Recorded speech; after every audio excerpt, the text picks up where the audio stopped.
It's Tuesday, April 21st. Today on your Morning Atlantic, River Watch. Fredericton and Gagetown are forecast to hit the flood stage this morning. Your top news headlines just ahead. And Divert Nova Scotia. We'll chat with the CEO of the organization, whose goal is helping the province reach its waste management goals. That's in our second hour. And are you ready to rise together? The Halifax Tides are getting ready for their home opener this weekend. We'll get the details and tell you how you could win tickets to cheer them on. All that and so much more just ahead on the Tuesday edition of Your Morning Atlantic.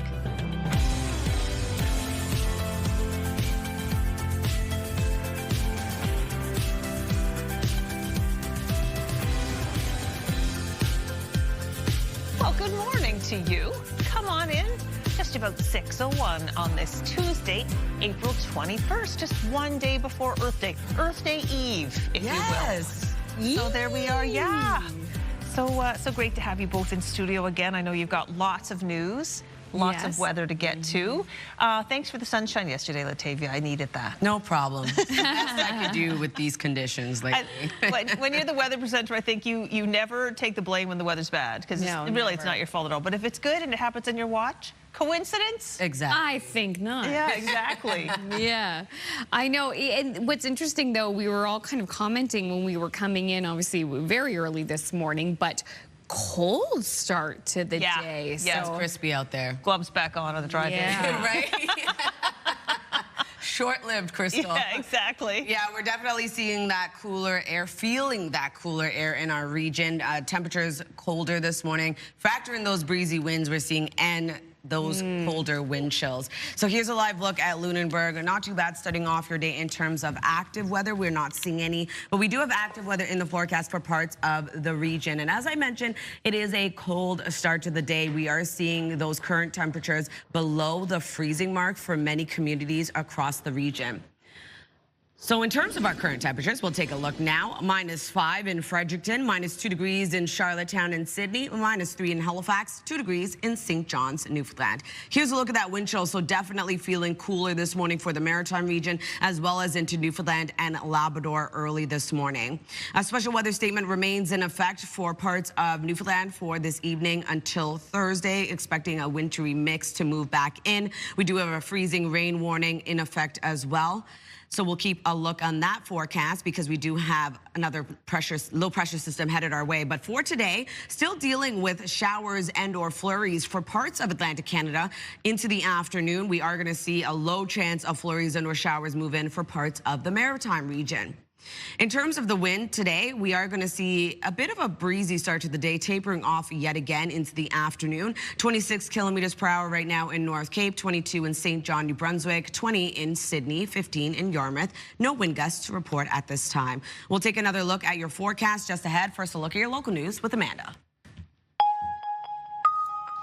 Thank you, Latavia. And we begin with River Watch. Fredericton and Gagetown are forecast to hit the flood stage this morning. We're currently at level 1, which is enhanced monitoring. That way there, we're keeping a close eye on the water levels. New Brunswick EMO has also issued flood warnings for Majorville and Jemseg. EMO says warm temperatures and rain over the weekend caused the St. John River to rise faster than expected. Several trails along the river in Fredericton are now blocked off. Police in Halifax are investigating after a 16-year-old boy was stabbed early Sunday morning. Police say they were called to Chisholm Avenue shortly after midnight, with the victim saying he was in a house with friends when a rock was thrown through a window. They went outside and found another group of young people dressed in black and wearing masks. The second group sprayed the first with a sensory irritant, and the victim was stabbed. The victim was taken to a hospital with non-life-threatening injuries, and no arrests have been made. Prince Edward Islanders will be paying less for diesel this morning. The price of diesel dropped by 4.6 cents overnight. The minimum price on the island now $2.14.9.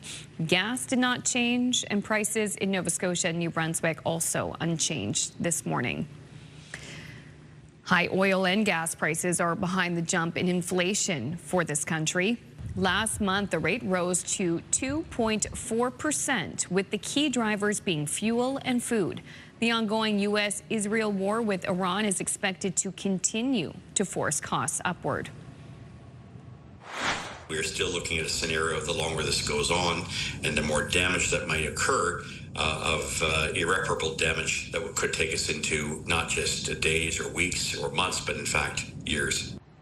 StatsCan says gas prices jumped 21.2% month over month. That's the largest increase on record.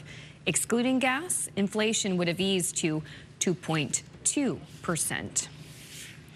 The Cape Breton man who successfully challenged Nova Scotia's Woods ban last year says he fully expects his $28,000 fine will be canceled. The decision in favor of Jeff Evely came down Friday, with a judge ruling the province did not consider individual charter rights before barring all Nova Scotians from the woods because of extreme fire risk.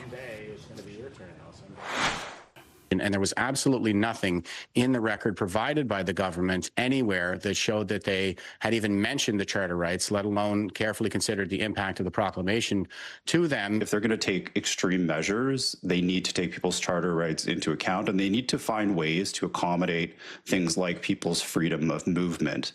And they didn't do that in this particular order, and that's the main problem. CTV News reached out to DNR for comment, but we did not receive a response before deadline. The town of St. Andrews is mourning the loss of acting Mayor Catherine, or Kate, Akaki, who passed away over the weekend. In a statement Monday afternoon, the town of St. Andrews says Akaki always had a positive outlook and showed kindness to all. She was the first Indigenous mayor of the seaside community and the second woman to hold the position. Details around her death are not known. She was inducted into the Order of New Brunswick 3 years ago. 2 weeks from now, New Brunswickers will have elected a new slate of municipal leaders. And there were some interesting races for mayor in some of the province's larger areas. Province-wide elections on May 11th will fill positions in local councils, rural district committees, and education councils. Elections MB tells us there are many factors that influence what the final voter turnout will be like. In these elections, we have quite a few contests for mayors where there are 3 or more people that are running for that pivotal position in their communities, whether you're looking at, Tracadie, Miramichi, Fredericton, Moncton, Dieppe. So that in itself can lend to a little bit more of excitement.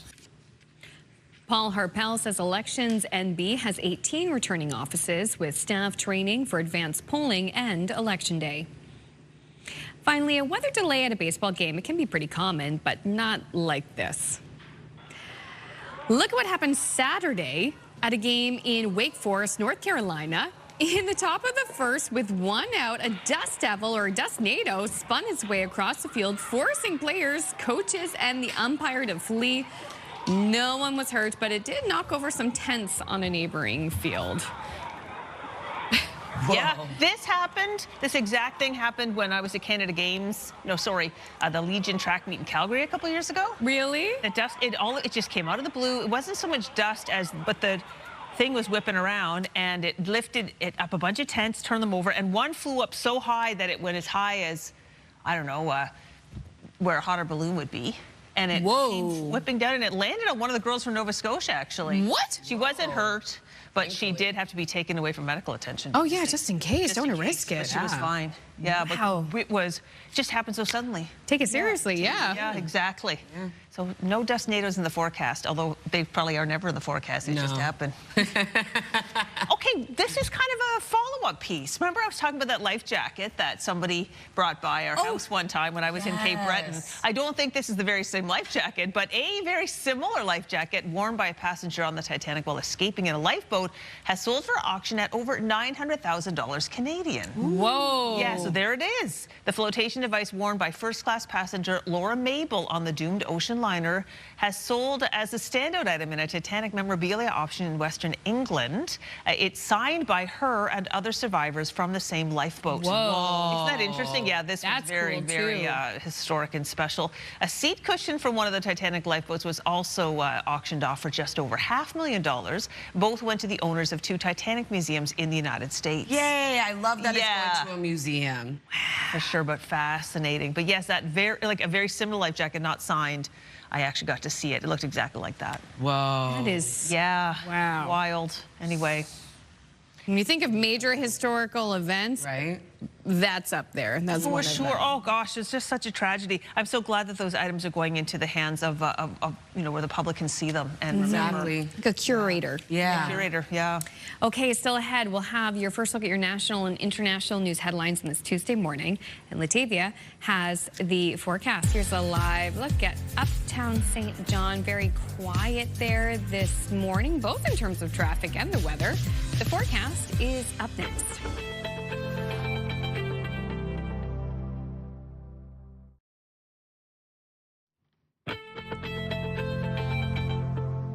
Good morning, Atlantic Canada. Thank you so much for joining us. The time now is 6:13. We're taking a live look at a cloudy start to the day over in Peggy's Cove.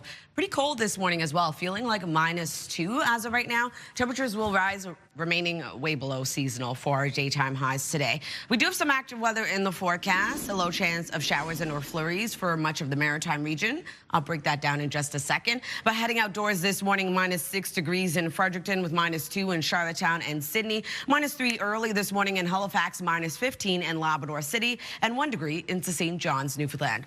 We do have a special weather statement that remains in effect for parts of Newfoundland overnight tonight until Wednesday. Still expecting snow at around 10 to 20 centimeters, freezing rain at around 2 to 15 millimeters. In terms of our special weather statement now in effect for parts of Labrador, this is for Wednesday morning until early Thursday. Expecting around the same, snowfall at around 10 to 20 centimeters, freezing rain at around 5 to 15 millimeters. We do have a freezing rain warning also issued for parts of Newfoundland for tonight until Wednesday evening. Expecting, like I mentioned, 5 to 15 millimeters. Over to our forecast timeline. We are seeing some active weather early in the morning for parts of Newfoundland, looking at flurries and or showers. That will start to clear out as we head towards this afternoon. Still holding on to periods of rain, though, for parts of Newfoundland. And then into the afternoon, a low chance of isolated showers and or flurries for parts of all 3 maritime provinces. We are going to see that sunshine, though, stick around for many communities across the maritime region into the afternoon. And then into the evening, that low chance of showers still remains and or flurries for parts of Nova Scotia. That would take us into early Wednesday morning. We are expecting a sunny day ahead for the most part, but still a low chance of showers will return. If you're wondering about snowfall totals, only seeing around 2 to 5 centimeters for parts of Newfoundland and Labrador. And for our rainfall outlook, going to remain quite light, only seeing 2 to 5 millimeters for St. John's, Newfoundland. Over to our forecast today for New Brunswick. Daytime highs will warm up around 3 to 7 degrees. Lots of sunshine for the province today. Increasing cloudiness into the afternoon, but still being left with a mix of sun and cloud. We do have a low chance of some flurry activity for parts of the province into the afternoon. Prince Edward Island looking at highs between 1 to 2 degrees today. A mix of sun and clouds starts off the day. A low chance of flurries into the afternoon expected. For Cape Breton, eastern Nova Scotia, pretty much the same, but we're starting off with some sunshine. We are going to see a low chance of showers and or flurries into the afternoon for parts of this part of the province. And then for the rest of Nova Scotia, pretty much the same. A low chance of flurries and or showers expected into the afternoon. Daytime highs between 4 to 6. Labrador City, we're looking at a high of -4 today. Mainly cloudy skies with 3 degrees for St. John's, Newfoundland. Looking at periods of rain throughout the day, transitioning over to freezing rain into the overnight hours. So Wednesday's forecast, a bit of a cloudier day ahead for parts of the maritime region. We are going to see pockets of sunshine, though, into the afternoon. Still remains below seasonal for our daytime highs. Newfoundland, Labrador looking at some snow, ice pellets, and freezing rain expected, and that will continue into Wednesday evening. We do have another low pressure system making its way over for the maritime region, bringing some showers and or flurries back around for Thursday's forecast. Another cooler day ahead. That's a look at your weather forecast. Going to throw things over to Amanda. Thank you, Latavia. Authorities are searching for answers after a Canadian tourist was killed and another was injured during a mass shooting at a popular Mexican tourist destination yesterday. Foreign Affairs Minister Anita Anand has confirmed the Canadian victim is among at least a dozen others injured in the attack. ABC's Rena Roy has more. Overnight, authorities announcing 6 Americans were injured in this shocking attack at a tourist site near Mexico City. A man opening fire at the Teotihuacan pyramids. A closer look and you can see him holding a gun, pacing near the top of one of the pyramids. Tourists fleeing as shots rang out, some jumping from the face of the pyramid, desperate to escape. Oh, he just jumped. You see some people like starting to scatter up there on that platform, and then people start running down. And you just keep hearing gunshots going off. So we just kept jumping down the ledges till we got to the bottom of the pyramid. A Canadian woman was killed. More than a dozen other people were injured until authorities finally shot the gunman. Now, I wasn't sure if there were more gunmen. And so the adrenaline really kicked in, and we were just trying to run as fast as we could, get down and then run away as fast as we could. And there's just kind of constantly gunshots going off. So that's definitely scary. Officials say the shooter took his own life. They say a gun, a bladed weapon, and live cartridges were found at the scene. Rena Roy, ABC News, New York. Canada Post is reporting a $1.57 billion loss before tax for 2025, 86% worse than the year before. Canada Post says declining parcel volumes, due in large part to labor uncertainty, has driven revenues down. 55,000 workers have until the end of May to vote on a 5-year contract agreement, but union leadership are divided on whether or not to support it. Alberta and the Northwest Territories are going to scrap the twice-a-year time change. Beginning this fall, those living in Alberta and the Northwest Territories will not turn back their clocks. Instead, they will stick with daylight saving time year-round. BC made the same change to permanent daylight saving time last month. WestJet is cutting service because of high jet fuel prices caused by the Iran war. In a statement, the airline says it's making adjustments to align with demand and best manage associated fuel costs. This includes consolidating flights on lower demand routes and adjusting the travel period for seasonal offerings. The company says it has already reduced capacity by 1% in April, 3% in May, and 0.5% in June. Another break here on Your Morning Atlantic. When we return, we will have your top business headlines plus your must-see moment from our colleagues at TSN. Please stay with us. We'll be right back.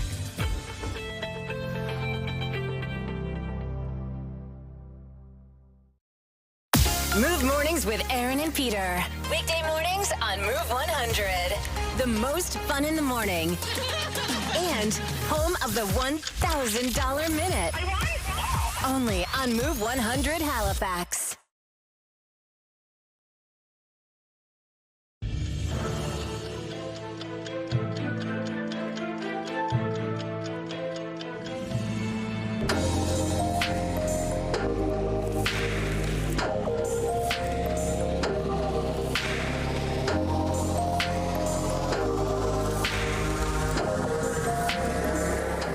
Welcome back on this Tuesday morning. It's 6:23 and time to check in with our friends at TSN Sports Center for today's must-see moment. Hello, everyone. Glenn Sheeler inside the TSN Sports Center newsroom with your must-see moment from Monday. And for it, we're going to Carolina. Sens and Hurricanes, Game 2, and Linus Ullmark was an absolute beast in this one. First, he stops Nikolai Ehlers, and then robs Jordan Martinook on the rebound. What a save to keep the game tied at that point. Ullmark was on fire, making so many desperation stops. Martinook would later score the overtime winner to get some revenge, but that is your must-see moment from Monday. Tonight on TSN, NBA playoff doubleheader, Game 2 between the Blazers and Spurs, followed by the Rockets and Lakers in Game 2 as well. Coverage begins 8 o'clock Eastern. That's all for now from the Sports Center newsroom.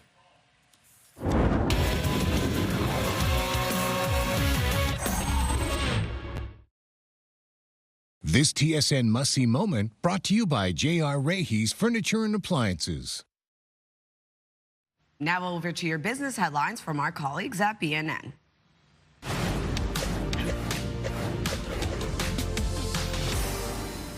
The annual rate of inflation accelerated 2.4% in March, up more than 0.5 percentage point from February. StatsCan says the war in Iran sent fuel costs soaring 21.2%, the largest on record. The agency says if gasoline were taken out of the equation, inflation would have dropped to 2.2%. Food prices also remained elevated, with grocery costs up 4.4% from a year ago. Apple has named its next CEO. Hardware chief John Ternus has been named as the new leader, while Chief Executive Officer Tim Cook will be shifting to the role of executive chairman. Ternus will become CEO on September 1st. And Agnico Eagle is expanding in Finland with 3 deals valued at about $3.7 billion. The Toronto-based company will buy Rupert Resources and Orion Resources and will separately buy B2 Gold's 70% stake in an exploration joint venture with Orion. Agnico Eagle is now the 2nd largest producer of gold in the world. And here are the closing numbers for the day. The Canadian dollar is up to 73.29. West Texas Intermediate climbed to 87.42. Western Canadian Select is down more than $7 to end the day. And the TSX closed the day higher, above 34,000 points. Those are your business headlines. I'm Lindsay Biscaya. Taking a look at our 3-day forecast, a high of 6 degrees for New Brunswick today. Lots of sunshine with increasing cloudiness into the afternoon. On Wednesday, 9 degrees, isolated showers, transitions over to a chance of flurries into the evening. 7 degrees on Thursday, scattered showers for parts of the province, sunshine for others. For Nova Scotia, 5 degrees today, a chance of flurries and or showers. 6 degrees on Wednesday, mainly sunny skies for much of the province. We do have some isolated showers. And then on Thursday, 5 degrees, isolated showers for much of the province. Prince Edward Island, 2 degrees today with a mix of sun and cloud, isolated flurries into the afternoon. Lots of sunshine on Wednesday, 3 degrees as your daytime high with 7 on Thursday and a mix of sun and cloud.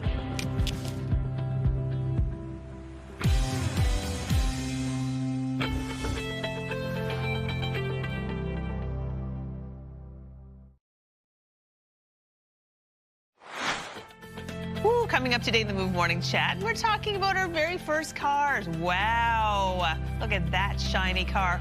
If you have fond memories of yours, we want to know all about it.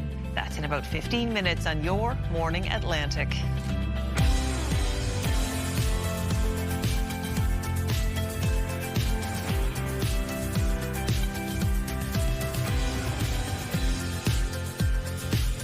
Good morning. We hope if you're watching that you'll join us for that conversation. What's so exciting about this time of year? Okay, yes, you have to do the tire change for your vehicle when it's like consistently over 7 degrees. But what I love to see is like the antique cars, the vintage cars, the show and shines. Like they are starting to pop out, the convertibles. People who have some really like fun cars that they're so proud of, they are just starting to hit the road because conditions are good enough. Yeah. Very excited to see those. So today, top down or top up? Oh, not today though. Honestly, on a good day, top down is kind of rough. I had a Beetle convertible, and it was not fun. No, it's either you get the sun beating down on you or the wind. You can't breathe. It's pretty crazy. It's not good. Today, though, quite cold starting off the day. Okay. We're seeing a lot of temperatures below the freezing mark early this morning. So make sure to layer up before heading outdoors. As of right now, over in Charlottetown, it is -2 degrees. We do have a low chance of flurries expected into the afternoon, but starting off the day, you'll start to see some sunshine as the sun starts to rise. But as I mentioned, a cold one out there early on.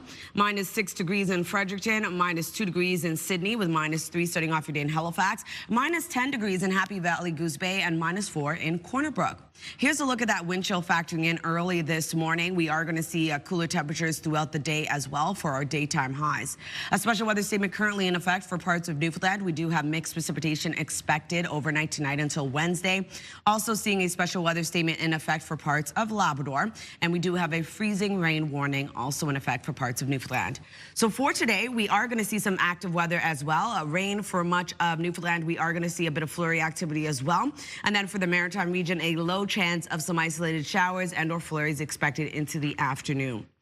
Here's a look at the current wind. It's not too bad, but a bit breezy for parts of the region. We are going to see it taper off even more, becoming quite light into the afternoon. 26 kilometers per hour right now in North Cape, 20 into Grand Etang, Sydney, and Canso. No wind gusts to report.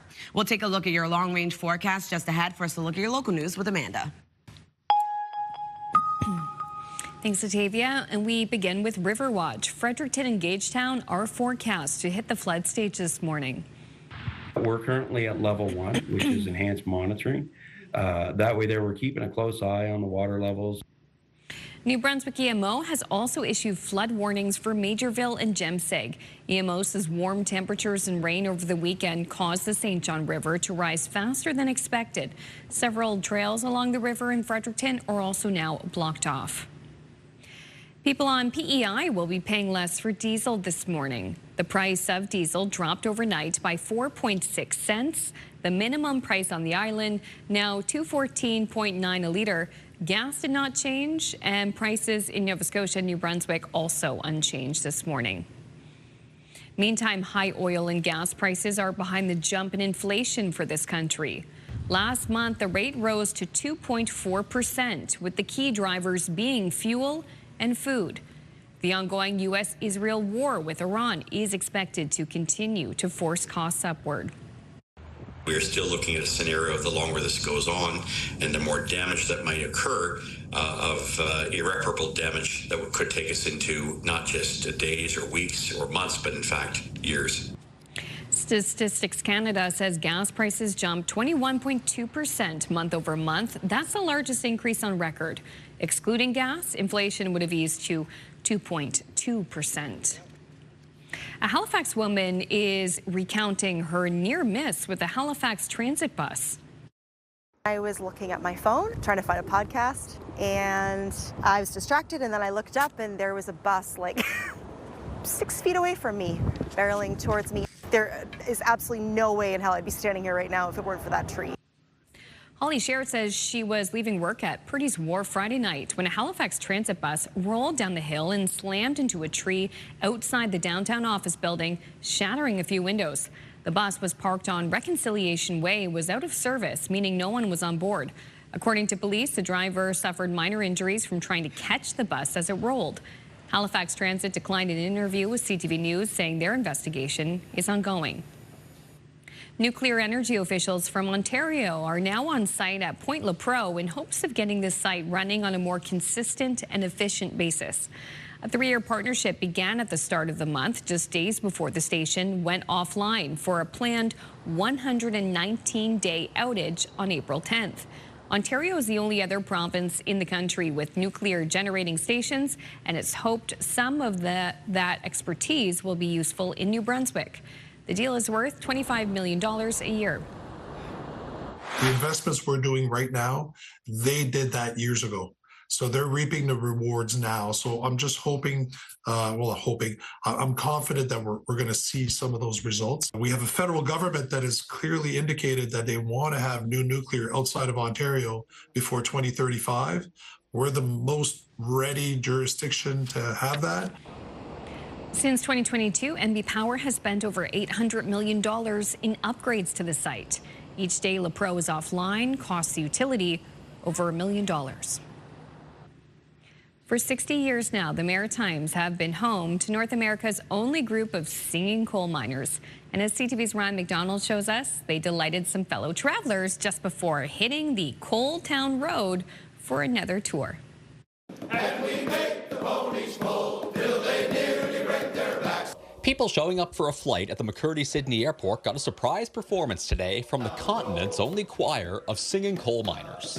We're kicking off our 60th anniversary tour, the Diamond Sunset Tour. The Men of the Deeps were flying to Ontario for 12 shows to mark the big milestone. The group's history, perhaps as rich as the pitch black coal these men once hauled out from underground. It dates back to 1966. So many men, so many personalities. We're going into our 20th year of operation, the Men of the Deeps.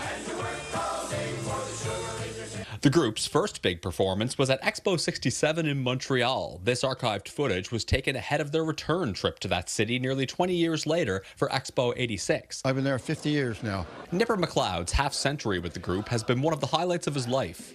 After family, it's probably one of the most important things that ever happened to me. To be a member of this choir, you have to work 2 years in the mine. Some of the youngest members of this group are now in their late 60s, begging the question of whether membership requirements might change someday to keep the Men of the Deeps going. That's to be seen in the future, but right now, this group is still authentic. Ryan McDonald, CTV News, Sydney. Wow. I know, Men of the Deep still going strong too. Powerful in person. Yeah. Powerful. I didn't know you had to be, have had worked in the mines for 2 years to be part of the Men of the Deep. Right, right. That's awesome. So, and I mean, very difficult for them to get new members now. Yes. Yeah. That is true. All right, let's move on and tell you about a fantastic new contest. All right, if you haven't heard about this, you could wake up and win with CTV Your Morning. We could pay your bills with a massive $20,000. Imagine what you could do with an extra 20 grand. Well, to enter, head to the contest page on ctvatlantic.ca or scan the QR code you're about to see on your screen, along with your code word and your info. Today's code word is award. So enter that for your chance to win in the Your Morning $20,000 Pay Your Bills contest. Good luck to you. It's a great one. It's a good one. $20,000. Love it. Good luck indeed.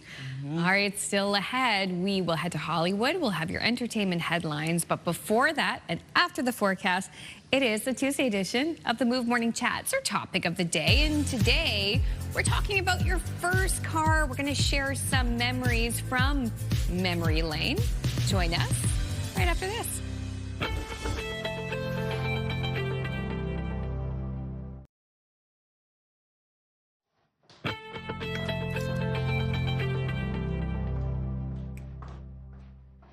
Good morning, Atlantic Canada. The time now is 6:42. We're taking a live look at Halifax, the Armdale Roundabout. A bit of sunshine starting off your day. We are going to see a cool start to the day, though. Keep that in mind when you are heading out. Currently, -3 degrees. So it is cold right across the region early this morning. We are going to see temperatures rise, still remaining way below seasonal for our daytime highs for this time of the month. -6 degrees in Fredericton, -2 degrees starting off your day in Charlottetown and Sydney, -3 in Halifax, -15 in Labrador City, and 1 degree into St. John's, Newfoundland. Over to the special weather statement currently in effect. So this is for parts of Newfoundland overnight tonight until Wednesday. We're expecting snow at 10 to 20 centimeters, freezing rain 2 to 15 millimeters. And then we do have a special weather statement also in effect for parts of Labrador Wednesday morning until early Thursday, expecting around the same, some snow as well as freezing rain. A freezing rain warning also in effect for parts of Newfoundland for tonight until Wednesday evening, expecting around 5 to 15 millimeters. Over to our forecast timeline. We are going to see sunshine in the forecast early this morning across much of the maritime region. Newfoundland, Labrador also going to see some sunshine, but we do have some mixed precipitation expected early this morning, a risk of freezing rain as well as rain for much of Newfoundland. That will start to clear out into the afternoon, but we are going to still hold on to a bit of precipitation for the maritime region. A low chance of isolated showers and or flurries expected into the afternoon, around a 30% chance of it happening. Into tonight, we are going to see just a few clouds return. Temperatures cooling back down yet again, taking us into Wednesday morning. We are going to see sunshine in the forecast, then increasing cloudiness, and we do have a low chance of showers returning for parts of the maritime region. If you're wondering about snowfall totals, only seeing around 2 to 5 centimeters for parts of Labrador and into Newfoundland. And then for our rainfall outlook, not really seeing accumulation for the maritime region, only 2 to 5 millimeters expected for St. John's, Newfoundland. For our forecast today for New Brunswick, daytime highs will range from 3 to 7 degrees. We'd have lots of sunshine across the province today, a low chance of flurries into the afternoon for parts of the province. And then for Prince Edward Island, a mix of sun and cloud, a low chance of isolated flurries, daytime highs between 1 to 2. For Cape Breton, eastern Nova Scotia, we are going to see daytime highs range from -1 to 6 degrees, a mix of sun and cloud, increasing cloudiness into the afternoon, a low chance of showers and or flurries. For the rest of Nova Scotia, pretty much the same, a low chance of flurries and or showers, pockets of sunshine into the afternoon. Daytime highs between 4 to 6. And for Labrador City, looking at a high of -4 degrees today. We do have mainly cloudy skies and looking at rain starting off the day for St. John's, Newfoundland, and then seeing freezing rain into the evening, a high of 3. So for forecast on Wednesday, we have this system moving in for Newfoundland and Labrador. Mixed precipitation expected with freezing rain. For the maritime region, temperatures remain cooler, but a bit of sunshine in the forecast. A low chance of showers and or flurries will return into the overnight hours. That's a look at your weather. I'm going to throw things over to the Move Morning Chat.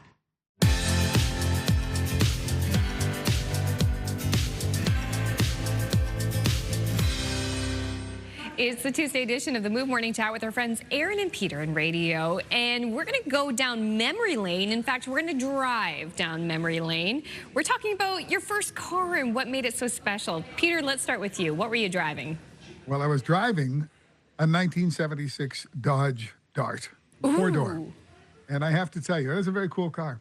I have to tell you, it was special for 3 reasons. Number one, it had the best radio that I've ever had in any vehicle at any time. I could get stations from so far away. I loved that. The second thing that made it special is it had a hole in the roof right between, well, let's just say when I look down between my knees, I would see the pavement as it went underneath my car. And the third thing that made it special is that the top half of the gas tank was rusted out. Therefore, I could only ever fill it half full or it would slosh around. Please, I think the statute of limitations about driving a dangerous car are up by this point. Yeah. But let's just say it would not have passed a safety Were inspection. you doing Flintstone style to get your car moving then? Not quite. Sounds made up is what it sounds like. That's wild, Peter. Okay. Okay, mine wasn't quite as special as that, but my first vehicle, it was a hand-me-down from my mom. I think it might have been a 2002, and it was a Jeep Cherokee. But listen, it was a great car. I immediately got it, blew out all the speakers from blasting my music. But the whole system for music was so cool, and so to me, I thought it was so fancy because in the trunk, it had one of those 10 CD changers. Oh. You could put 10 CDs in, and then I could change the CD fancy. from the driver's seat without going back. I thought I was the fanciest kid. It was so cool. Now kids would see that and be like, what am I doing with this? How do I listen to music this way? It was the best. That's awesome. I love how our two radio hosts, like one of the first things you guys described about the car was the speakers and the radio and the music. Yeah. What about you, Latavia? What's your first one? A true hoopty. Okay. A hoopty? Yes. It was a beater car, Honda Accord. I rode that thing around till it broke down, and it literally had a leak. When it would rain, there would be water in the back and puddle, but it kept me going for quite some time. I love that car. Wow. I called it Rude Boy. Rude Boy like Rihanna? Well, this is way before Rihanna's way Rude before. Boy, but yeah. Very nice. Okay, my little car, I named her Pippa, and she was this little silver 2014 Mazda 2 Sport hatchback. Just this tiny, get from point A to point B car. I remember calling her Pippa because that was like not too long after the royal wedding between Kate and William. Pippa was her sister. I don't know. It just suited it really well. I took such good care of that vehicle. It was so clean. I was so proud of it. We did then have our son a few years later, and I realized that it needed more space because it wasn't really good at holding a lot of baby stuff, including strollers. So we did have a time we knew we wanted to move to an EV, so I did say goodbye to it. I sold it in mint condition to one of our co-workers' daughters, but Pippa is no longer with us. I don't think she lasted long outside of my care. I just want to say I'm devastated that Amanda's hoopty car was basically the year that my current car is in. Debbie, yeah. All right, we're putting this question to our viewers. What was your first car and why was it special? Text us at 10-400.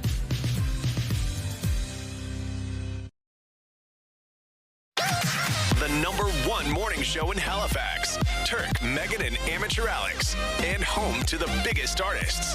Halifax's #1 hit music station. 101.3 Virgin Radio.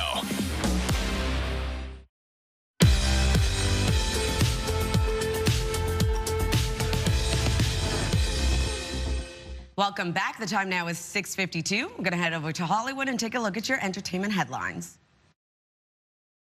I'm sure you've heard of the Owens family. We have our first look at Practical Magic 2. Warner Brothers Pictures releasing the first teaser for the eagerly awaited sequel on Monday. Practical Magic 2 reunites Nicole Kidman and Sandra Bullock as magical sisters Sally and Gillian Owens.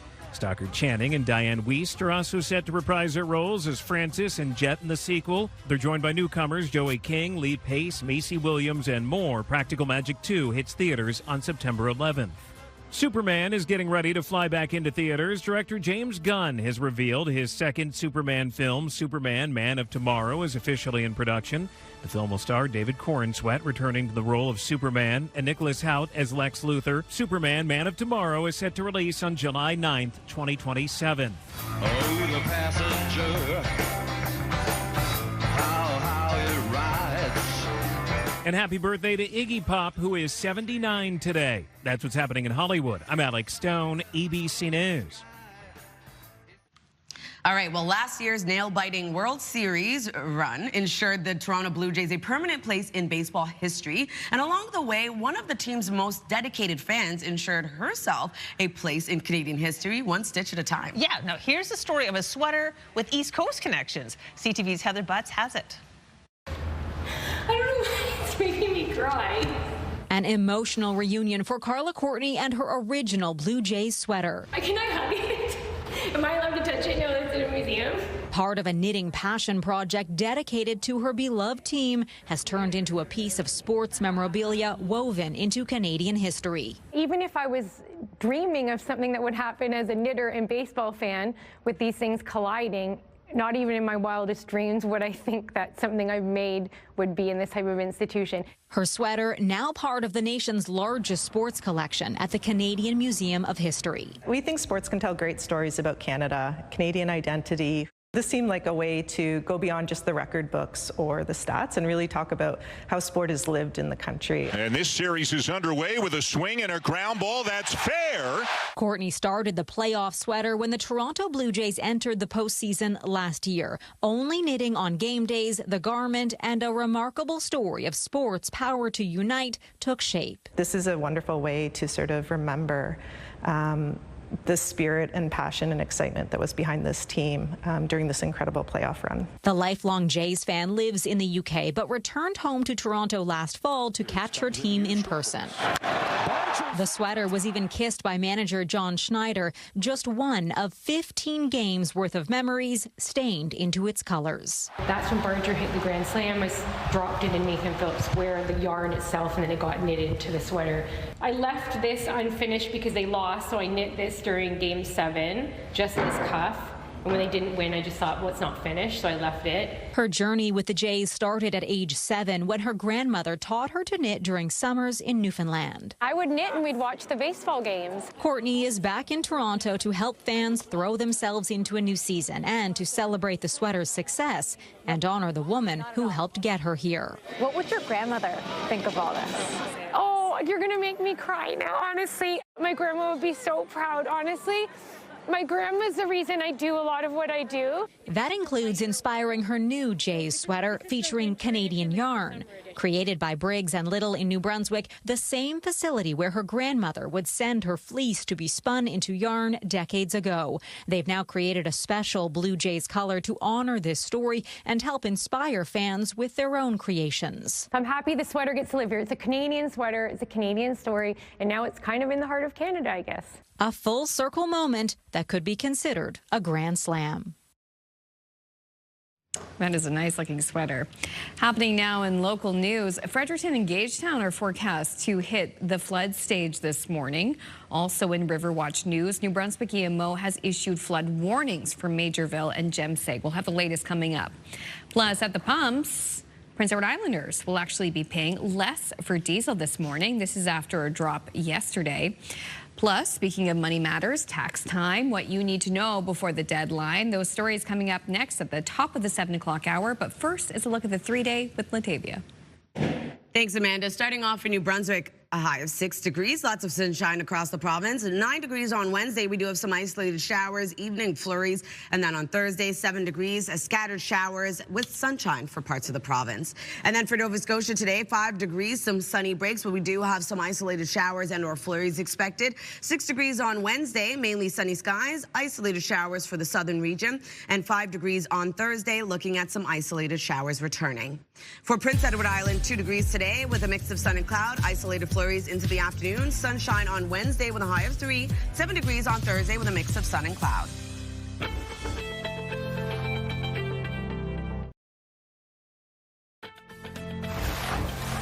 It's Tuesday, April 21st. Today on your Morning Atlantic River Watch, Fredericton and Gagetown are forecast to hit the flood stage this morning.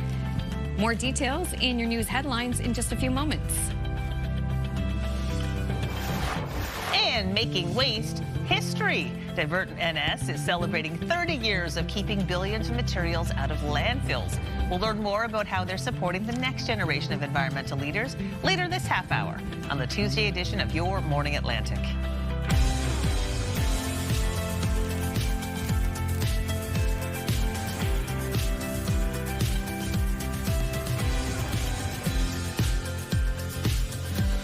Good morning, Atlantic Canada. Thank you so much for joining us. The time now is 7:01, and it's cold outside.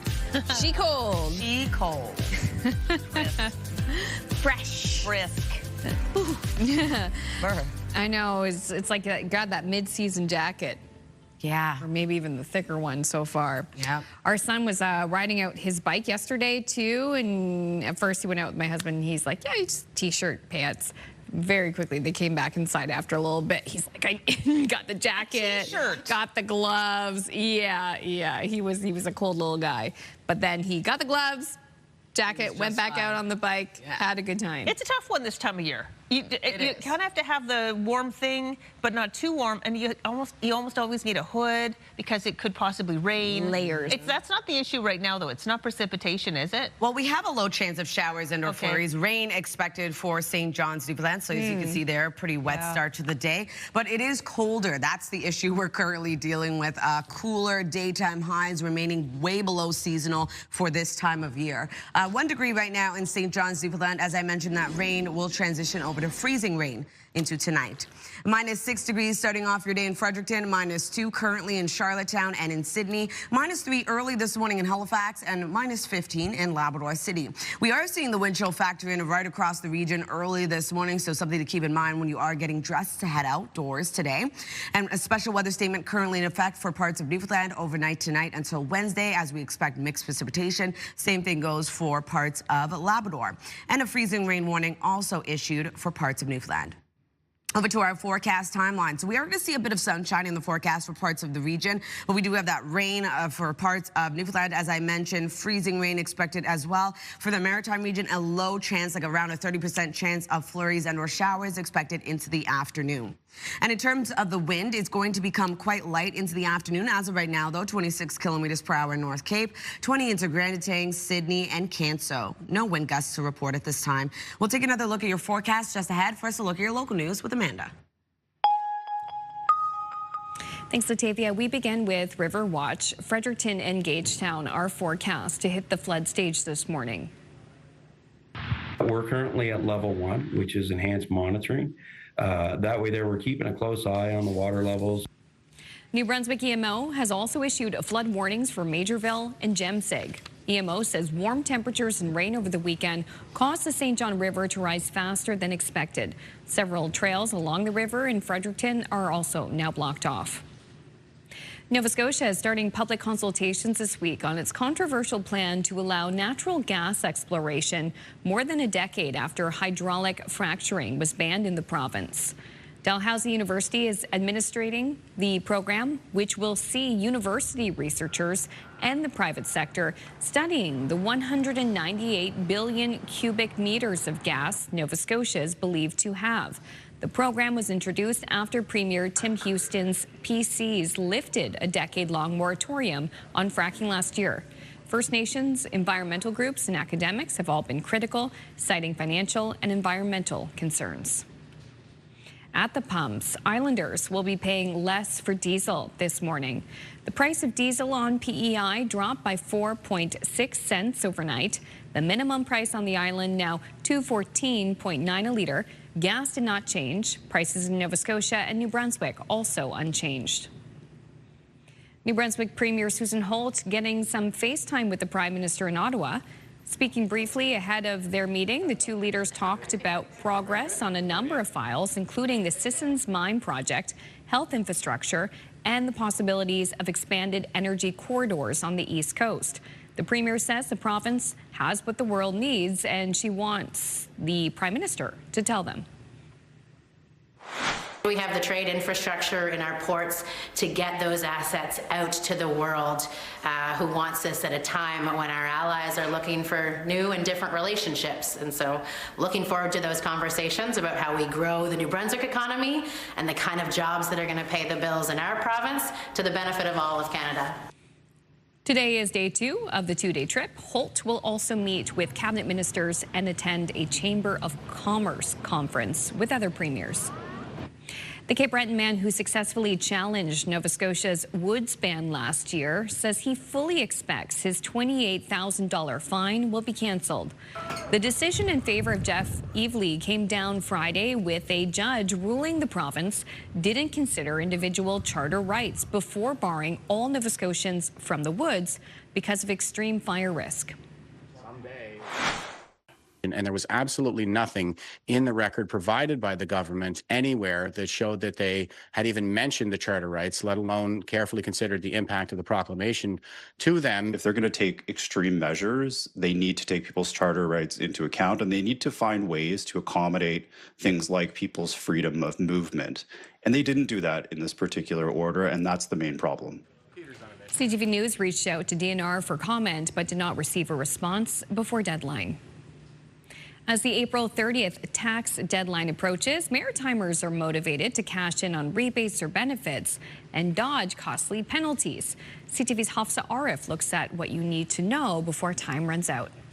Receipts, T4s, and paperwork. This is crunch time for taxpayers across the country. One of the bigger things you should be looking into yourself is what big life events happened to you in 2025? What changed for me that might spark different tax situations? From childcare costs to moving expenses and education credits, those life changes could mean more money back in your pockets. When we file our tax return, there's more than 400 credits and deductions available for us Canadians. Some new rebates, some new credits, some are also abolished. One change this year is the end of the carbon rebate. But a new program is stepping in called Canada Groceries and Essentials Benefits. It's like the regular GST rebate, but starting in June, you're going to get a lump sum payment sometime around that time. And after that, for the quarterly payments that we're used to getting for that GST rebate, you're actually going to get 25% more. Now, if you do miss the deadline to submit your tax return, it could cost you. There's a late filing penalty that we call, so that's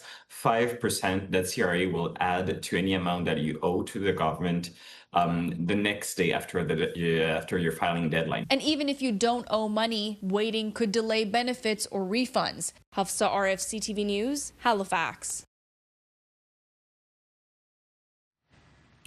Interesting stuff. Yeah, thank you, Hafsa. I mean, our new contest could certainly help if you need a bit some extra cash. Yes, we got a fantastic new contest to tell you about. If you haven't heard, you can wake up and win with CTV Your Morning. We can pay your bills with a massive $20,000. Imagine what you could do with an extra 20 grand. To enter, head to the contest page at ctvatlantic.ca or scan the QR code that you're about to see on your screen.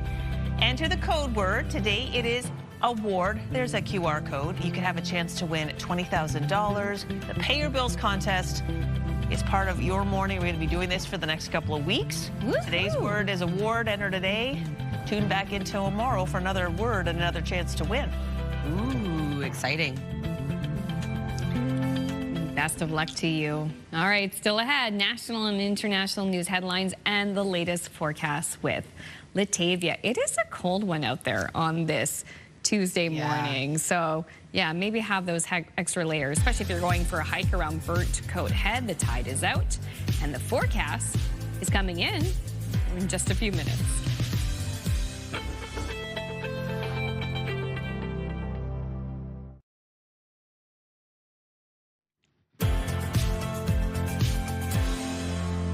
Good morning, Atlantic, Canada. The time now is 7:13. Beautiful sunny start to the day in Halifax, although quite cold. It is currently a -3 degrees as you head outdoors, so you're going to want to layer up before heading out because we are seeing cooler daytime highs as well for today. In terms of our current temperatures, this cold air remains for much of the week. Today, we are going to see a cooler daytime highs. Factor in that wind chill. Temperatures will rise way below seasonal for our daytime highs, though. -6 starting off your day in Fredericton, -2 degrees in both Charlottetown and Sydney, -14 in Labrador City, and 1 degree into St. John's, Newfoundland. We do still have a special weather statement in effect for parts of Newfoundland overnight tonight until Wednesday, expecting around 10 to 20 centimeters of snowfall and freezing rain at around 2 to 15 millimeters. We do have a special weather statement now issued for parts of Labrador for Wednesday morning until early Thursday, looking at that wintry mix as well. And we do have a freezing rain warning for parts of Newfoundland tonight until Wednesday evening. Over to our forecast timeline, we are seeing a bit of freezing rain early this morning for parts of Newfoundland, as well as periods of rain starting off the day. Other than that, we are seeing lots of sunshine for much of Atlantic Canada. And then into the afternoon, a low chance of some isolated showers and or flurries will move in for parts of the Maritime region, specifically across parts of Prince Edward Island and Nova Scotia, although parts of New Brunswick will see a low chance of isolated flurries into the mid to late afternoon. And then for this evening, we do have a low chance of showers remaining for parts of Nova Scotia. That takes us into early Wednesday morning. We do have another sunny but colder day ahead. If you're wondering about snowfall totals, looking at around 2 to 5 centimeters across parts of Labrador and Newfoundland. For our rainfall outlook, going to remain quite light, only seeing around 2 to 5 millimeters for St. John's, Newfoundland. For our forecast today for New Brunswick, daytime highs will range from 3 to 7. We have lots of sunshine across the province today, although for Moncton, we could see a low chance of flurry activity into the afternoon. Prince Edward Island, daytime high of 1 degree today. We do have a mix of sun and cloud, a low chance of isolated flurries expected into the afternoon. And then for Cape Breton, eastern Nova Scotia, we are going to see sunshine today, but also going to see a low chance of flurries and or showers. And then for the rest of Nova Scotia, flurries and or showers expected, a low chance into the afternoon. Daytime highs will range from 4 to 6. For Labrador City, looking at a high of -4, mainly cloudy skies throughout your day. 3 degrees for St. John's, Newfoundland, looking at periods of rain transitioning over to freezing rain into the overnight hours. So here's a look at that system moving in for Newfoundland and Labrador. Snow, ice pellets, freezing rain expected for much of Newfoundland. Labrador will start to see some snow. And then for the Maritime region, a bit of a cloudier day ahead, but still seeing sunshine. A cooler day ahead yet again. And into the evening hours, we do have a low chance of showers and or flurries that will continue into early Thursday morning. That's a look at your weather forecast. Going to throw things over to Amanda.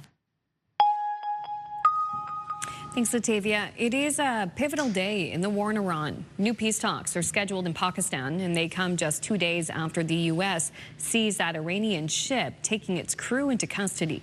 ABC's Marcus Moore has the details. Overnight, the Trump administration insisting a peace deal with Iran is imminent. The White House press secretary appearing on Fox News. The United States of America tonight have never been so close to making a truly good deal. President Trump projecting optimism in a radio interview last night, but also threatening Iran with new attacks. They're going to negotiate, and if they don't, they're going to see problems like they've never seen before, and they're going to negotiate, and hopefully they'll make a fair deal. The president saying it's highly unlikely he'll extend the ceasefire with Iran when it expires tomorrow night, warning, quote, then lots of bombs start going off. Iran has publicly raised doubts about a new round of peace talks. The Speaker of Iran's parliament saying, we do not accept negotiations under the shadow of threats. But the New York Times reports an Iranian delegation will attend talks if Vice President J.D. Vance also attends. Vacate your engine room. Vacate your engine room. We're prepared to subject you to disabling fire. Nearly 2 months into the war, the Strait of Hormuz remains a pressure point. Iran now vowing to retaliate after U.S. Marines seized an Iranian cargo ship allegedly trying to bypass the U.S. blockade on Sunday. Central Command releasing video of Marines rappelling down onto the deck of the ship. The vessel and its Iranian crew taken into U.S. custody. Marines searching the shipping containers on board. The ship reportedly had stopped in China and was likely carrying equipment that could be used by the military. With average gas prices at home hovering around $4 a gallon, experts say the economic consequences of this war will only worsen if the strait isn't reopened soon. And as we wait to see how these talks come together here in Pakistan, President Trump back home is shrugging off any suggestion that he needs to secure a deal very quickly, saying, quote, I'm under no pressure whatsoever. Marcus Moore, ABC News, Islamabad, Pakistan. Authorities are searching for answers after a Canadian tourist was killed and another injured during a mass shooting at a popular Mexican tourist destination yesterday. ABC's Rena Roy has more on that. Overnight, authorities announcing 6 Americans were injured in this shocking attack at a tourist site near Mexico City. A man opening fire at the Teotihuacan pyramids. A closer look and you can see him holding a gun, pacing near the top of one of the pyramids. Tourists fleeing as shots rang out, some jumping from the face of the pyramid, desperate to escape. Oh, he just jumped. You see some people like starting to scatter up there on that platform, and then people start running down. And you just keep hearing gunshots going off. So we just kept jumping down the ledges till we got to the bottom of the pyramid. A Canadian woman was killed. More than a dozen other people were injured until authorities finally shot the gunman. Now, I wasn't sure if there were more gunmen. And so the adrenaline really kicked in, and we were just trying to run as fast as we could, get down and then run away as fast as we could. And there's just kind of constantly gunshots going off.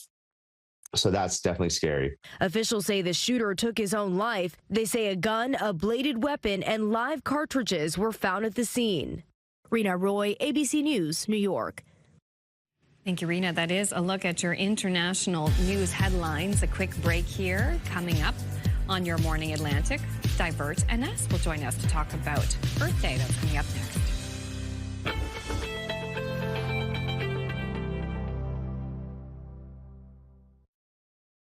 Move Mornings with Aaron and Peter.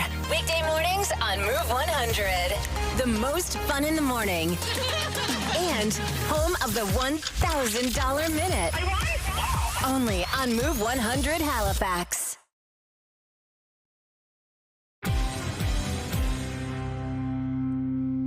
Welcome back at 7:23. Now, Earth Day is tomorrow, and it's an ideal time to have a conversation with our next guest. For 3 decades, not-for-profit Divert NS has been a leader in environmental sustainability by working to improve Nova Scotia's environment and economy through resource recovery and waste diversion. Here to look back on the achievements of the past 30 years and the ways they're forging a greener path ahead, we welcome our partner, Stacey Bro, CEO of Divert Nova Scotia. Thank you so much for coming in. Thank you for having me. Appreciate that. We're really genuinely excited to chat about this. Congratulations on 30 years as an organization, for starters. Yeah, thank you. And you've been with the organization for nearly 20, I understand. For almost 20 years. So you've really seen things evolve and grow. What are you most proud of about how Divert NS has moved ahead? I'm really proud about how the organization has evolved, but the reason why the organization has evolved and become so successful is because of the day-to-day work of Nova Scotians. Oh, tell me more about that. So our core program is the beverage container recycling program that would have started back in 1996. And with that, consumers take their used beverage containers to their local and enviro depots for recycling. And that just, we're seeing images of all of the work behind the scenes now, that when people at home recycle these beverage containers and return them to local depots, it's actually not only raising a few dollars, but it's actually having an impact on the environment. It has a huge impact on the environment. So the second program we rolled out was the tire program. So between the two, we've recycled 9 billion beverage containers over the past 30 years and over 30 million tires. That's fantastic. It's huge. It's really huge. What role does Divert NS play today in leading and supporting environmental initiatives across the province? So we provide funding to the municipalities to help them with waste diversion and education. Okay. And let's look ahead to the future. We talked about some of the past. Let's look ahead. What are some of the biggest opportunities and priorities for Divert NS moving forward? So we're looking at our beverage container program has been very successful, but we're looking at expanding that. So we are doing a pilot, which will be up and running mid-May. It's called a drop and go. So consumers can basically go and drop their containers and get their refund at a later time. Oh, interesting. Yeah. Okay, that's interesting. So can you tell me a little bit more about how that might work? So the consumer would have set up an account with Divert. They would go to, it's in a shipping container, so they would go to the kiosk, enter their account number, say how many bags they had, so say 3. Yep. They would get 3 stickers, put them on their 3 recycling bags, and put them in the container where they're later counted, and the funds would go up to their Divert account. Well, that's fantastic. It's just making the program that much more accessible to people. Yes. On the clock. Yes. Yeah. Wonderful. Well, we really do appreciate you coming in today and telling us about the hard work you're doing. Please continue as we move into the future. Thank you. All right, we put information about Divert NS on our website. We're now going to turn our attention over to the break. It's 7:26. We'll be back in about 2 minutes. Hope you can join us then.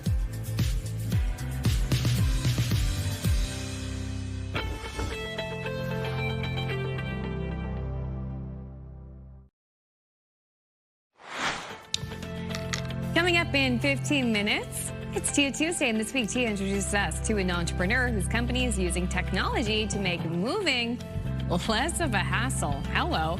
That's just ahead here on the Tuesday edition of Your Morning Atlantic.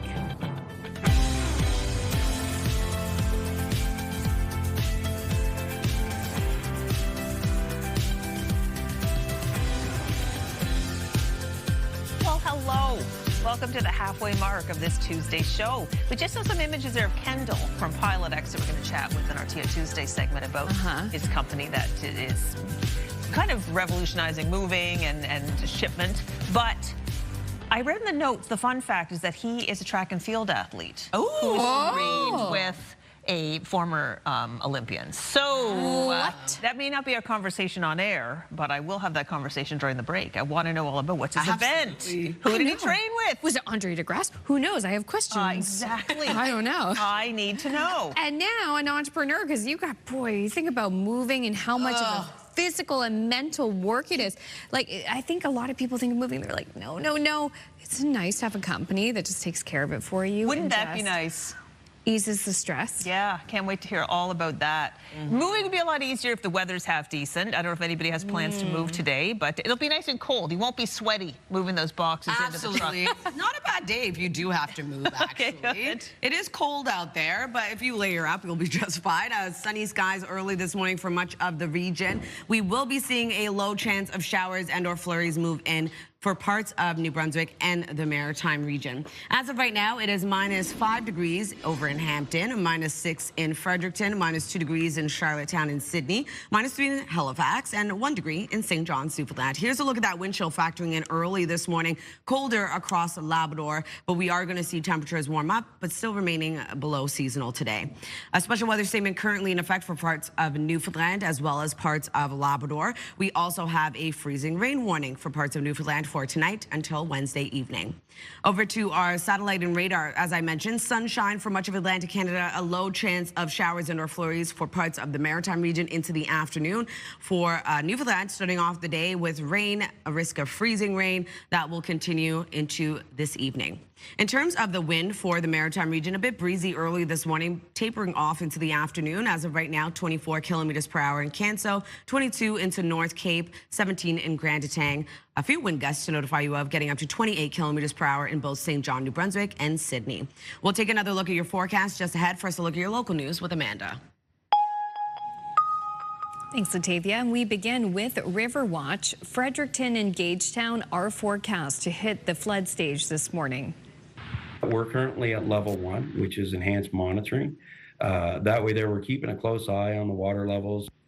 New Brunswick EMO has also issued flood warnings for Majorville and Jemseg. EMO says warm temperatures and rain over the weekend caused the St. John River to rise faster than expected. Several trails along the river in Fredericton are now blocked off. Police in Nova Scotia are investigating a break-and-enter they say caused hundreds of thousands of dollars in damage and closed a business for repairs. RCMP say multiple buildings at a manufacturing company near Truro were left with smashed windows, destroyed fixtures, and damaged tools and equipment 1 week ago. This was on Tuesday, April 14th. A pickup truck was also stolen. 2 youths were arrested the same day in Halifax and are facing charges. Nova Scotia is starting public consultations this week on its controversial plan to allow natural gas exploration more than a decade after hydraulic fracturing was banned in the province. Dalhousie University is administering the program, which will see university researchers and the private sector studying the 198 billion cubic meters of gas Nova Scotia is believed to have. The program was introduced after Premier Tim Houston's PCs lifted a decade-long moratorium on fracking last year. First Nations, environmental groups, and academics have all been critical, citing financial and environmental concerns. At the pumps, Prince Edward Islanders will be paying less for diesel this morning. The price of diesel dropped by 4.6 cents overnight. The minimum price on the island now $2.14.9 a litre. Price of gas on the island did not change, and prices in Nova Scotia and New Brunswick also unchanged this morning. Meantime, high oil and gas prices are behind the jump in inflation for this country. Last month, the rate rose to 2.4%, with the key drivers being fuel and food. Meantime, the ongoing U.S.-Israel war with Iran is expected to continue to force costs upward. We are still looking at a scenario the longer this goes on and the more damage that might occur of irreparable damage that could take us into not just days or weeks or months, but in fact, years. Statistics Canada says gas prices jumped 21.2% month over month. That is the largest increase on record. Excluding gas, inflation would have eased to 2.2%. The town of St. Andrews is mourning the loss of acting mayor Catherine Kate Akagi, who passed away over the weekend. In a statement Monday afternoon, the town of St. Andrews says Akagi always had a positive outlook and showed kindness to all. She was the first Indigenous mayor of the seaside community and the second woman to hold the position. Details around her death are not known at this time. She was inducted into the Order of New Brunswick 3 years ago. A Halifax woman is recounting her near miss with a Halifax transit bus. I was looking at my phone, trying to find a podcast, and I was distracted, and then I looked up, and there was a bus like 6 feet away from me, barreling towards me. There is absolutely no way in hell I'd be standing here right now if it weren't for that tree. Holly Scher says she was leaving work at Purdy's Wharf Friday night when a Halifax transit bus rolled down the hill and slammed into a tree outside her downtown office building, shattering a few windows. The bus was parked on Reconciliation Way and was out of service, meaning no one was on board. According to police, the driver suffered minor injuries from trying to catch the bus as it rolled. Halifax Transit declined an interview with CTV News, saying their investigation is ongoing. Well, not too long ago, a human versus machine foot race might have seemed like science fiction, but this weekend, China hosted a half marathon pitting people against humanoid robots. Watch this. Ugh. More than 300 humanoid robots competed in the 21-kilometer race, running in parallel tracks with human athletes to avoid collisions. The Chinese android Lightning coasted by the entire field, running the half marathon in 50 minutes and 26 seconds to eclipse the human record by more than 6 minutes. But listen, they didn't have to stop for gels, water stops, and their own course. The humanoid's form is horrible. Absolutely awful. Looks like he's gonna fall. Way too much energy wasted and all that rotation. Geesh. Man, but you know what's working for it. To give that much space to a robot to run it? I don't know. I don't know. Humanoid robots are just super, I don't know, they're just freaky. Meantime, congrats to all the real humans, especially all the Maritimers who competed in the Boston Marathon yesterday. Was that Marathon Monday. Was it yesterday? It was already yesterday. So many Maritimers go down to Boston for that race. So, like, I had no idea. Good on you. Congratulations, everybody. Yeah, that's fantastic. So inspiring. All right, instead of humanoids, I'd like to check in with the natural world, shall we? Let's go to the EcoCam in Cape Breton, courtesy of the Port Moreton Wildlife Association. Ooh, Bruce or Suji is active this morning. You can hear the birds. Windy. What are you doing? Are you fixing your nest? I think she's fixing the nest, yeah. Oh, wow. Oh, very active. Oh, my gosh. I love just the color today. It's a little windy. Yeah. You can hear it. Birds are chirping. Oh, my gosh. I just love this. I could watch this all day. Well, you can really hear how windy it is. Yeah. Bracing itself. It's like... That's an eagle, everybody. Like, that's happening right now. I love it. Doesn't even know that we're eavesdropping. I know. It's unaware. That's the wild thing. All right, and you know what? It's time to give away something else, an incredible giveaway, the Kent Big Bucket giveaway, to be specific. And if you think you would like to win a riding lawnmower, well, enter today. It is a made-for ride-on mower worth $2,500. That's what's in the Big Bucket this month. Wow. So to enter, win the Kent Big Bucket giveaway, head to ctvatlantic.ca. You can use that QR code or go to the contest page on the page. It's the page on the page, right? The winner will be announced Friday, May 1st. Good luck to you. That is so exciting. It's amazing. Who doesn't want a ride? A ride-on mower. Yes, exactly. Yeah. I can't even speak because that's how exciting it is. It's so exciting. If you don't have any grass, you can just ride it around. Exactly. Get a little wagon. I would mow the lawn if I had one of those. Would you? Yeah. I'll get you to mow my lawn. If you have one of those, sure. I definitely don't. Listen, maybe a ride-on mower was your first vehicle. Maybe. Oh, it was mine. But growing up on a farm. My real vehicle was a 1994 Toyota Tercel. Right off the lot. Brand spanking new. Brand spanking new. I had that car for so long that when it finally died, it was in our driveway in Dartmouth, and someone knocked on the door and bought it for us. Wow. They wanted it for parts. Hello. It served us even in death. Yeah. It was an organ donor. It was a good car. It was. That is our Move Morning Chat. We really want to hear from you about this. What was your first car? And what made it so special? Send us a text at 10400. We're going to have a roundup of your answers around the end of the show, which is 8:55. So send us a text. We would love to hear from you. Love it. All right. So I think we're getting ready to do an event. A routine.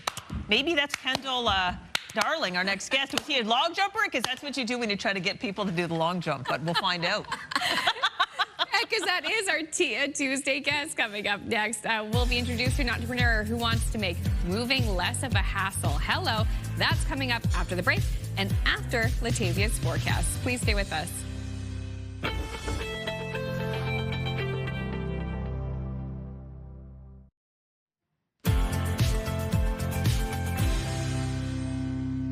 Good morning and welcome back. The time now is 7:44. We're taking a live look at Antigonish. A cloudy start to the day. We do have a chance of flurries expected early this morning. Clouds are also expected to clear out. Could see some sunny breaks into the afternoon. But it is cold right across the region early this morning. Something to keep in mind before heading out. -6 degrees starting off your day in Fredericton. -2 degrees in both Charlottetown and Sydney. -3 in Halifax. And 1 degree in St. John's, Newfoundland. We do have a special weather statement currently in effect for parts of Newfoundland for overnight tonight until Wednesday. Expecting a bit of a wintry mix moving in. Snow at around 10 to 20 centimeters. And freezing rain at around 2 to 15 millimeters. We also have a special weather statement in effect for parts of Labrador. Wednesday morning until early Thursday, also expecting snow and freezing rain, and a freezing rain warning in effect tonight until Wednesday evening for parts of Newfoundland, looking at around 5 to 15 millimeters. Over to our forecast timeline. Still dealing with some wet weather early this morning. Rain expected for parts of Newfoundland. Other than that, we are going to see some sunshine across the region. And then into the afternoon, a low chance of showers and or flurries for parts of the Maritime region. A bit of flurry activity returns for parts of Labrador as well. That takes us into tonight. Another cold night ahead. Pretty clear skies, just a few clouds returning, clearing out into the morning, leaving sunshine across much of the Maritime region yet again. If you're wondering about snowfall totals, looking at around 2 to 5 centimeters of accumulation for parts of Newfoundland and Labrador. And then for our rainfall outlook, it's going to remain quite light for the Maritime region and only seeing around 2 to 5 millimeters for St. John's. Over to our forecast today for New Brunswick. Daytime highs will warm around 3 to 6 degrees, 7 being the warmest into Fredericton. Increasing cloudiness into the afternoon, still being left with a mix of sun and cloud. We do have a low chance of flurries expected from Moncton. Prince Edward Island, a high of 1 degree today, a mix of sun and cloud, a low chance of flurries into the afternoon. And for Cape Breton, eastern Nova Scotia, we are going to see some sunshine early in the morning, but we do have a low chance of showers and or flurries expected. And for the rest of Nova Scotia, daytime highs between 4 to 6, flurries and or showers, a low chance of it happening expected into the afternoon. For Labrador City, a high of -4 degrees. We do have mainly cloudy skies today. 3 degrees for St. John's, Newfoundland, looking at periods of rain, and then into the evening, freezing rain is expected. So for our forecast on Wednesday, another cooler day ahead. We are expecting that snow, ice pellets, freezing rain to move in, starting off in Newfoundland and looking at snow into Labrador. That system will continue throughout the day. Into Wednesday night, we have a low chance of showers returning for parts of the Maritime region, a low chance of showers and or flurries for Thursday's forecast. Crystal. All right, thanks, Latavia. It's 7:47. So imagine you're a business and you need to get the things that you sell to your customers a little more efficiently. Well, that's where today's Tia Tuesday comes in. We're joined once again by Tia Upshaw, the founder and CEO of Black Women in Excellence, and Kendall Darling, the co-founder and CEO of transportation marketplace Pilot X. Good morning to you both. Morning. Bright, shining early. Well, great to have you here, everybody. By the way, it's 200-meter sprint is Kendall's track and field event. And that kind of does relate to what you do with Pilot X, getting goods moved in a speedy fashion. Tell us a little bit more about Pilot X. Yeah, so Pilot X, the whole idea, the whole concept came from my own experience. So, you know, as you said, like a little bit of moving. I've moved multiple times in the last 7 years within the city, to Toronto, back. And I've had not the best experience moving. It's a lot of stress. So we wanted to build something that would make it a little bit easier for moving purposes. But what has happened is that we started to speak with different businesses, speaking with drivers, transportation companies, and also customers. And what we've seen is that there's a lot of issues when it comes to getting goods delivered to different customers. So that's our main, at least for right now, our goal right now is to support small businesses in getting delivery to their customers. Perfect. What makes your company different than other delivery companies out there? Yeah, the first thing is we use agentic AI, but also physical AI to help make things a little bit more efficient. So what that means is that for a small business, it adapts to your business. It's proactive. It's not just reactive in nature. So say, for example, things change or whatnot, we're able to respond in a right way where you'd be able to kind of deliver things on the same level as, let's say, Amazon, for example. Whoa. Even within a small team, we're able to help you to connect with drivers, but also for those drivers to have all of the information that they would need through our own software of dispatching. Interesting. Tia, how did Kendall's company come onto your radar? Well, first I want to say thank you very much for asking about the unique value proposition. And you may not even know that term, but when you ask them what makes your business different, I ask that question all the time to people. So I was like, oh, Crystal. Unique value proposition. Oh, I like that terminology. Yeah, absolutely. Okay. I popped into Kendall just in the space of entrepreneurship through St. Mary's University, through Tribe Network, through so many spaces. And I haven't seen him for some time. I think it would be almost a year. And he was supposed to come on the show last year, and then things changed and all these things happened. But what I like about Kendall, and I was saying to him in the back room, is that like he's always been so humble. He's always been so quiet and reserved, and you won't see him on social media. But recently he's been on social media because he's been in some, programs to invest in Nova Scotia and whatnot. But his business, it's needed. We have businesses to business operating here in Nova Scotia locally that are having trouble transporting their goods back and forth, or even for me, like we were just talking about P3 here, shout out to Princess. I would love to be able to, go through Kendall's business and order, wigs and hair products and, all the things I get from P3 here without driving to P3 here. Well, this is the thing we talked last time, Tia, about how you can use like technology and other businesses to expand you, like basically clone yourself so you can do more with the time you have. We only have like 20 seconds left, Kendall, but basically this is a tech startup. Where do you hope to take this business? Yeah, right now this year we're focused on being able to connect with more businesses, more local retail businesses, more drivers. And the other part that we're looking at doing is getting into import and export. I think that's a large opportunity, especially for small and medium-sized businesses where they're able to trade with other countries, etc. So that's a big opportunity that I see, especially within the environment that we're in here in Canada. So that's going to be like one of the next steps that we're going to be looking at. Amazing. Well, it's just sitting back here, we're all proud of where you've come so far. I know you're Mount St. Vincent graduate, so thank you so much for coming in today. Good information about Pilot X and Black Women in Excellence on our website. Right now, we'll turn our attention over to Amanda with Health and Medical News. Thank you so much. Health and medical news now. A new British medical journal study shows autism is often diagnosed later in girls, suggesting that some early signs can be missed. It's one of the topics in your health.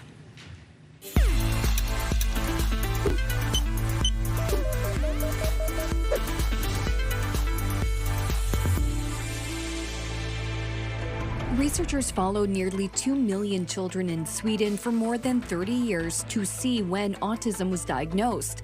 They found boys were more likely to be diagnosed in early childhood, but by age 15, autism was diagnosed at nearly the same rate in girls and boys. Experts say that suggests autism in girls may go unrecognized until later years. Out west, a robotic lab at UBC is at the center of a new push to track toxic drugs. The program uses chemistry and AI to analyze seized substances in detail. It can identify how drugs were made and help trace their movement over time. Police say the chemical fingerprinting could be as significant as DNA testing.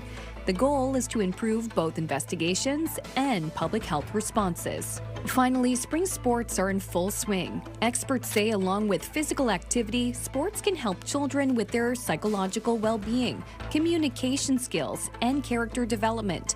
But it can also bring intense emotions for them to manage. Sportsmanship, it certainly goes well beyond just playing the sport and athletics. It teaches our youth athletes life skills. It teaches the youth athlete compassion, empathy, respect for others. This psychiatrist says parents can help teach children good sportsmanship by modeling the behavior they'd like to see. Think having a positive attitude and showing them how to win gracefully without being overly boastful and to accept defeat with dignity. When you're in the sidelines, make sure as a parent that you aren't yelling or criticizing any of the athletes, whether it's on, your child's team or the opponent's team. Finally, she says to highlight an admired athlete or mentor who has good sportsmanship because their actions can help young athletes aspire to that behavior.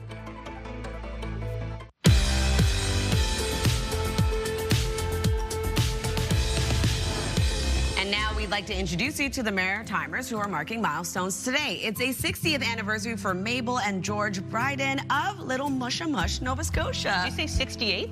68th. 68th. That's yes. Amazing. Congratulations, you two. And it's a 70th anniversary for Imelda and Wilfred Casey of Dieppe. Happy anniversary. 70 years. Incredible. Amazing. All right, and it's a 100th birthday for Irma Reeves of Wallace, Nova Scotia. Irma. Love your wonderful neck pillow. Neck pillow. It's just so fluffy and gorgeous. Congratulations on 100 years. Happy birthday. To see your milestone again or to find out how to submit one, visit our website by scanning the QR code on your screen. And a reminder, milestones must be received 2 weeks in advance.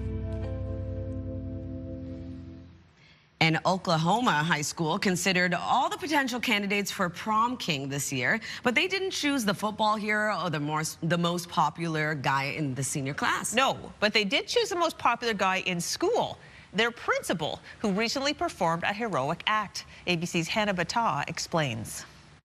At Pauls Valley High School in Oklahoma, the vote for prom king was unanimous. Ladies and gentlemen, our king. Seniors choosing their principal, Kirk Moore, a man they credit with saving their lives. Earlier this month, Moore confronted a former student who police say entered the school with a loaded gun. They say he targeted a student, pulling the trigger, but the weapon malfunctioned. They say just as he pointed the gun at another student, Principal Moore came running out of his office, charging at him. During the struggle, Moore was shot in the leg. He had to be carried out of the school on a stretcher. He's so well liked and loved. He was just ecstatic. The kids went nuts. It was crazy. Burke Osborne, the DJ for this weekend's prom, says the crowd erupted when he played the song Hero by Nickelback. As the students placed the crown on their principal's head, Osborne says the emotion was palpable. Such a good night. The school needed that after what happened. The alleged would-be school shooter has pleaded not guilty to multiple charges. Hannah Battah, ABC News, New York. Taking a look at our 3-day forecast, sunshine across New Brunswick today with a high of 6, 9 degrees on Wednesday. We do have some isolated showers transitioning over to a chance of flurries into the evening. 7 degrees on Thursday, looking at scattered showers clearing, leaving sunshine. For Nova Scotia, 5 degrees today, isolated showers and or flurries for parts of the province. 6 degrees for Wednesday, looking at sunshine for much of the province. We do have isolated showers for the southern region. And 5 degrees on Thursday, isolated showers across the central and southern region. For Prince Edward Island, looking at 2 degrees today, a mix of sun and cloud with isolated flurries. 3 degrees on Wednesday with sunshine. Sunshine remains in the forecast on Thursday with a high of 7.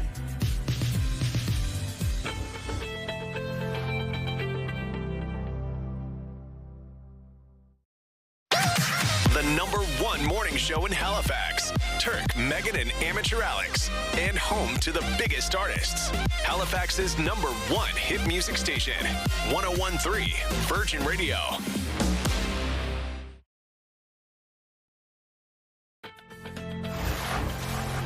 It is Tuesday, April 21st. Today on your Morning Atlantic River Watch, Fredericton and Gagetown, they are forecast to hit the flood stage today. We'll have details in your top news headlines in just a few moments. And the Atlantic Canadian Dachshund Rescue. They've been helping short-legged but big-hearted dogs find their forever homes for 25 years. We'll chat with them and meet some of the dachshunds. Pet talk. Oh my goodness, that smile. That's coming up, along with some other stories too on this edition of Your Morning Atlantic.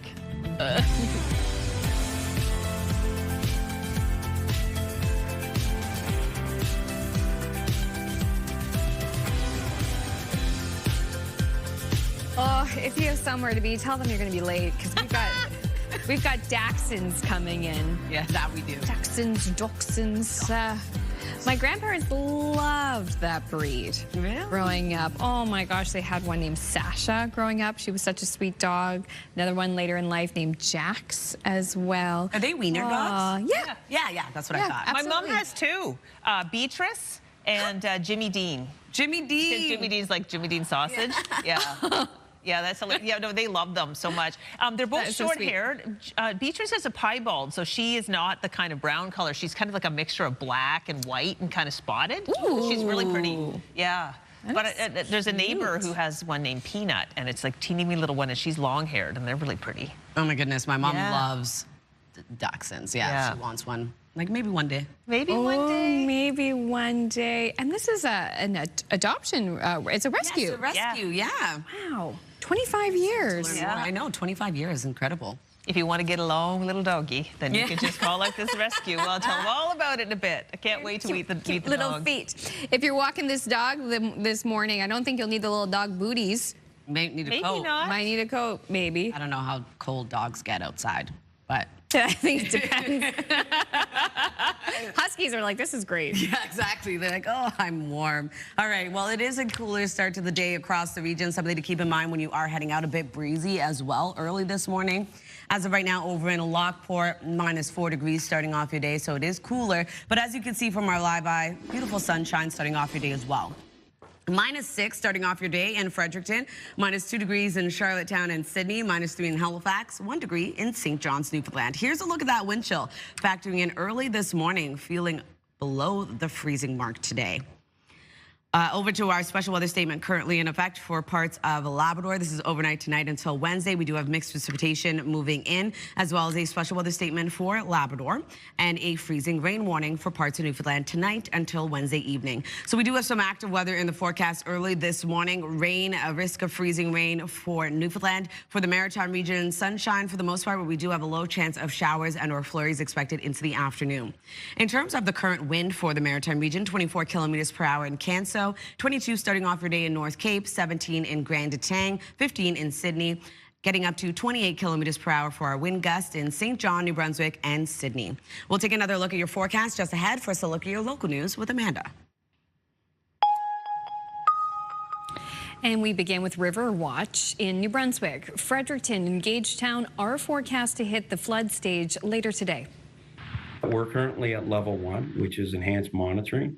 That way there, we're keeping a close eye on the water levels.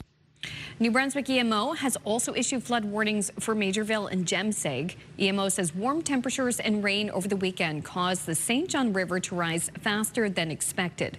Right now, several trails along the river in Fredericton, they're now blocked off. Police in Halifax are investigating after a 16-year-old boy was stabbed early Sunday morning. Police say they were called to Chisholm Avenue shortly after midnight, with the victim saying he was in a house with friends when a rock was thrown through a window. They went outside and found another group of young people dressed in black and wearing masks. The second group sprayed the first with a sensory irritant, and the victim was stabbed. The victim was taken to hospital with non-life-threatening injuries, and no arrests have been made. Islanders will be paying less for diesel this morning. The price of diesel in PEI dropped by 4.6 cents overnight. The minimum price on the island now $2.14.9. Gas did not change. Prices in Nova Scotia and New Brunswick also are unchanged. Meantime, high oil and gas prices are behind the jump in inflation for Canada. Last month, the rate rose to 2.4%, with the key drivers being fuel and food. Meantime, the ongoing U.S.-Israel war with Iran is expected to continue to force costs upward.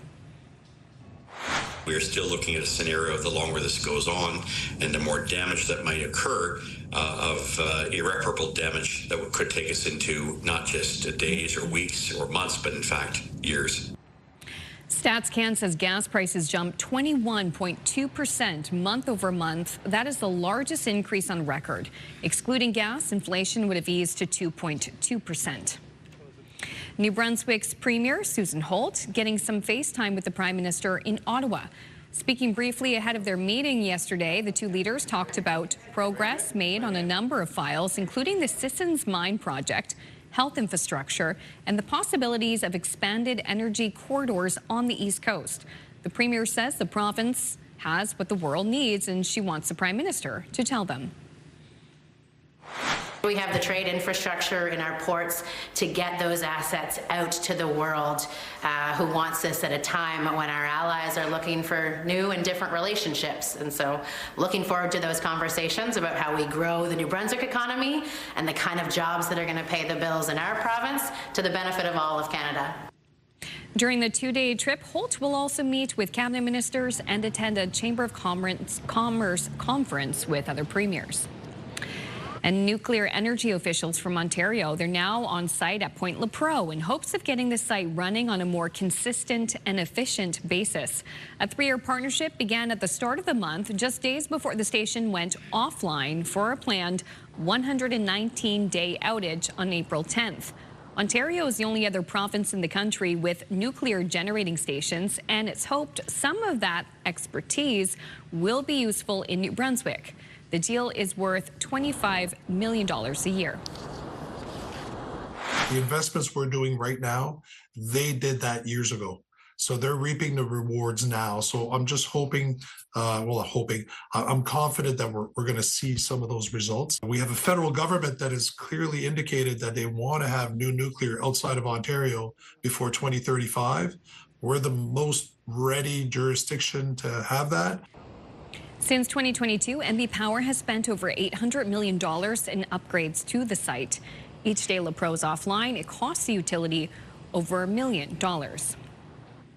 Finally, this is just neat research. Mars may have once looked a lot more like Earth, with an ocean covering a third of the planet before evaporating billions of years ago.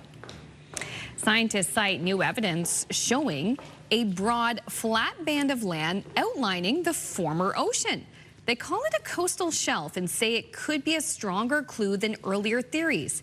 The idea of an ocean on Mars has been debated for decades, with questions still remaining about where the water came from and where it went. A mission launching in 2028 could help confirm whether the red planet once held an ocean and possibly any kind of life. Mission to Mars. The mystery continues. Indeed. Indeed. All right. We have a fantastic new contest to tell you about. You can wake up and win with CTV Your Morning. We could pay your bills with a massive $20,000. So imagine what you could do with an extra 20 grand. I've got ideas. The possibilities are endless. To enter, head to the contest page at ctvatlantic.ca or scan the QR code you're about to see on your screen. Enter the code word with your information for a chance to win the $20,000 Your Morning Pay Your Bills contest. So there's the word today. It's award. Enter that today, and then tune in tomorrow for another word and enter again then. And then the next day after that. And the day after that. Exactly. Monday to Friday. And when you win, we'll let it rain. Money. Exactly. Oh, you have to do that. Right? That would be fun, right? Okay, still ahead. We're going to meet the folks behind Atlantic Canada's Dachshund Rescue. But first, it is a look at the Tuesday forecast and a live look at Brookvale, PEI. The snow is almost gone there at the ski hill. Wow, sign of the season. The forecast is next.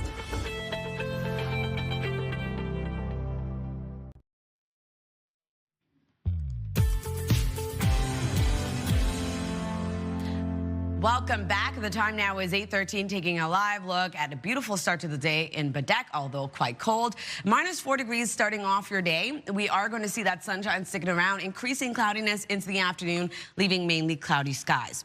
So it is cool right across Atlantic Canada early this morning, so make sure to layer up before heading outdoors. We are going to see way below seasonal daytime highs headed our way. Unfortunately, it's going to remain kind of cold today. -4 degrees in Fredericton, -1 starting off your day in Charlottetown, Halifax, and Sydney, 1 degree into St. John's, Newfoundland. We do still have a special weather statement in effect for overnight tonight until Wednesday, expecting snow at around 10 to 20 centimeters, freezing rain at around 2 to 15 millimeters. We do have a special weather statement also in effect for parts of Labrador Wednesday morning until early Thursday, expecting snow and freezing rain as well. And a freezing rain warning tonight until Wednesday evening for parts of Newfoundland, looking at around 5 to 15 millimeters. Over to our forecast timeline. We are slowly starting to see the rain clear out for parts of Newfoundland, but other than that, a lot of sunshine for much of Atlantic Canada starting off the day. We will be seeing increasing cloudiness into the afternoon for parts of the region. A low chance of showers and/or flurries will return into the afternoon for parts of the Maritimes. And then into tonight, just a few clouds, temperatures cooling back down, taking us into Wednesday morning, another brisk start to the day. And we are going to see cooler daytime highs yet again, but sunshine remains in the forecast. If you're wondering about snowfall totals, looking at around 2 to 5 centimeters of accumulation for Newfoundland and Labrador. And for our rainfall look, remaining quite light for the Maritime region and only seeing around 2 to 5 millimeters for St. John's. For our forecast for New Brunswick, we are going to see daytime highs between 3 to 7 degrees, lots of sunshine across the province, a low chance of some flurry activity into the afternoon for Moncton. Prince Edward Island looking at highs between 1 to 2 degrees, a mix of sun and cloud, low chance of flurries into the afternoon. Cape Breton, eastern Nova Scotia, pretty much the same. Starting off the day with sunshine, mainly cloudy skies into the afternoon, a low chance of showers and/or flurries. Daytime highs between -1 to 6 degrees. And for the rest of Nova Scotia, looking at a low chance of showers and/or flurries into the afternoon. Daytime highs between 4 to 6. For Labrador City today, a high of -4. We have mainly cloudy skies. 3 degrees for St. John's, Newfoundland, looking at periods of rain throughout the day and then freezing rain into the evening. So for our forecast on Wednesday, we do have that low pressure system making its way over for Newfoundland, looking at snow, ice pellets, freezing rain, and also seeing snow for Labrador. That will continue to move across both those provinces. Into the evening hours for Wednesday, we are going to see a low chance of showers and/or flurries. That takes us into early Thursday morning as well, and daytime highs remaining below seasonal. That's a look at your weather forecast. Going to throw things over to Amanda. Thanks, Atavia. International news now. Mexico's president says an investigation is underway into the killing of a Canadian tourist at one of her country's most visited sites. The UNESCO World Heritage Site near Mexico City was bustling with tourists yesterday when an armed man standing atop one of the historic pyramids opened fire on visitors. One Canadian was killed and another was among at least 13 others injured. The Mexican shooter later died from a self-inflicted gunshot wound. 7 people were wounded by gunshots, but it's not clear how the others were hurt, although several people fell when the shooting started. Pakistan is pressing ahead today with the groundwork for a second round of talks between Iran and the United States in Islamabad. A fragile ceasefire hangs in the balance, and it remains unclear whether Tehran will even send a delegation. Both sides remain dug in with U.S. President Donald Trump, warning that lots of bombs will start going off if there's no agreement before the ceasefire deadline. Iran's chief negotiator says Tehran has new cards on the battlefield that haven't yet been revealed. The 2-week ceasefire is due to expire Wednesday. Back here in this country, Canada's military is reporting a major boost in its ranks, hitting a 30-year recruitment high. But as CTV's Mike Lecouture explains, it still falls short. 7,310 new members were welcomed into the Canadian Armed Forces last year. The minister credits a newfound nationalism among recruits as the country faces threats from U.S. President Donald Trump of being made the 51st state. They're very committed to this country. They want to see Canada remain secure and sovereign. The McGuinty added the 20% wage increase for soldiers announced by the Liberal government helps, as do other investments. They're also seeing on the ground a concomitant investment in material, in new housing, in kit, Despite the spike in enrollments, the military still remains understaffed by a few thousand troops. Add to that an attrition rate of 8.5%, which makes it more difficult to hit the goal of 71,500 troops by the year 2029. Retention is another obstacle. The size of the military is increasing, but the size of trained soldiers is decreasing because the training system is not able to catch up with the pace. The Conservatives lay all the blame on the Liberals, saying it's a symptom of the last decade of neglect on military spending. Out of the 97 occupations that are in the Canadian Armed Forces, 27 of them are still at critical levels, that they may not even be able to fill those positions over the next 25 years. The defense minister wasn't as forthcoming with answers when asked about the lack of progress on the purchase of new submarines and fighter jets. But there is a sense the government wants more industrial benefits for Canada out of those multi-billion-dollar deals. CTV's Mike Couture reporting in Ottawa. Another break here on Your Morning Atlantic. When we return, you won't want to miss this. It's the Atlantic Canadian Dachshund Rescue joining us. They've got 2 dogs. That's next.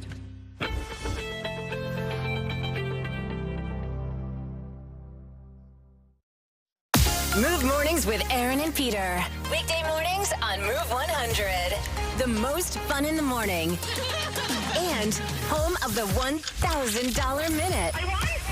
Only on Move 100 Halifax.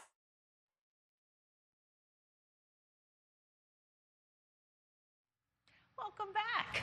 The Atlantic Canadian Dachshund Rescue is an all-volunteer, not-for-profit organization rescuing, rehabilitating, and rehoming dachshund and dachshund mixes across the region, and they're celebrating 25 years. We welcome Lynn Davis, president of ACDR, and David Chernon, a compassionate care foster.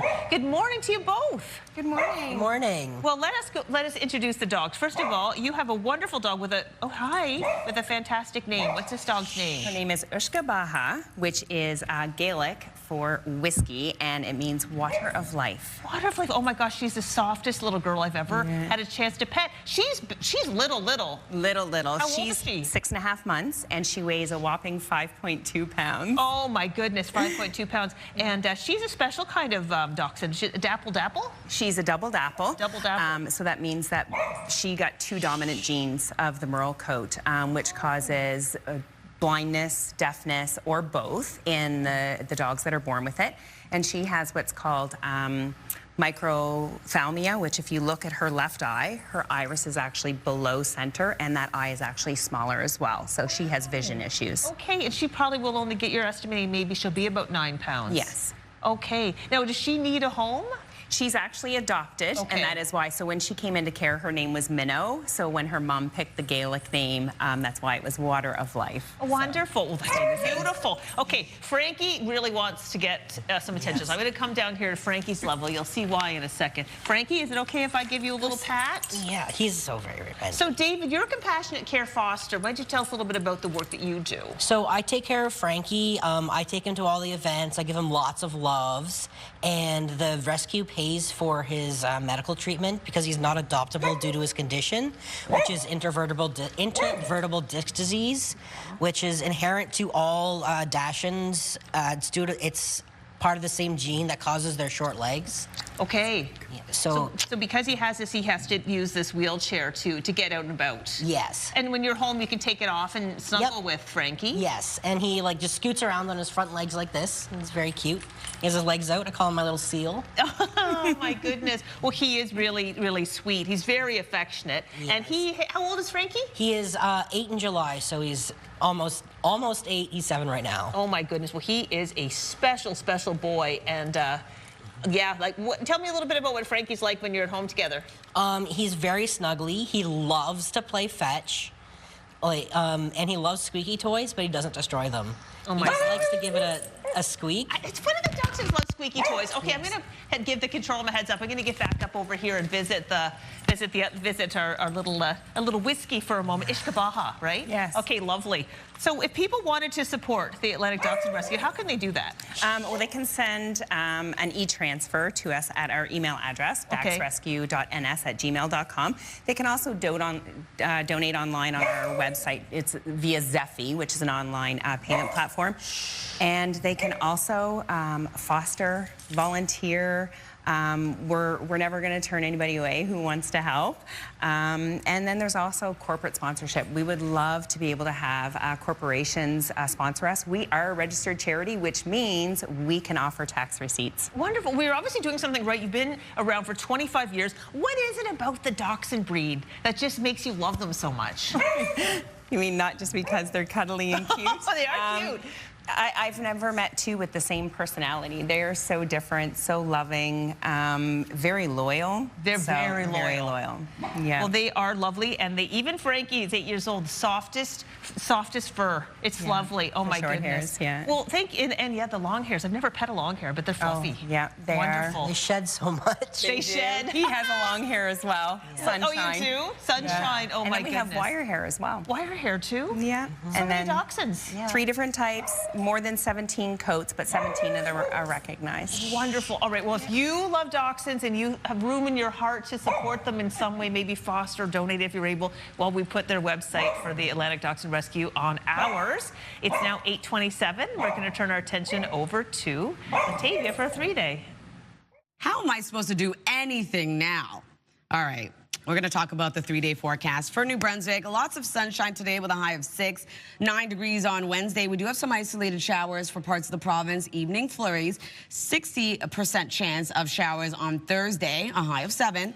Clearing out, leaving a mix of sun and cloud. For Nova Scotia, 5 degrees today, a low chance of flurries and or showers into the afternoon. Mainly sunny skies for much of the province on Wednesday. A low chance of showers for the southern region with a high of 6. 5 degrees on Thursday, isolated showers expected.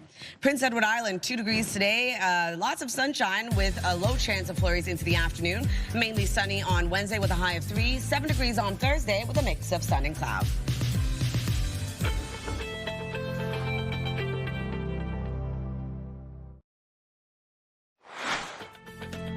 Still ahead, get ready to rise together. The Halifax Tides are preparing for their home opener this weekend.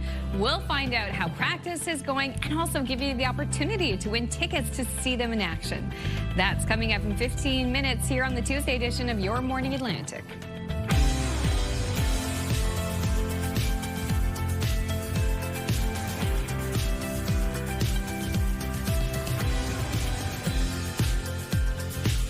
Good morning, Atlantic Canada. Our morning is made.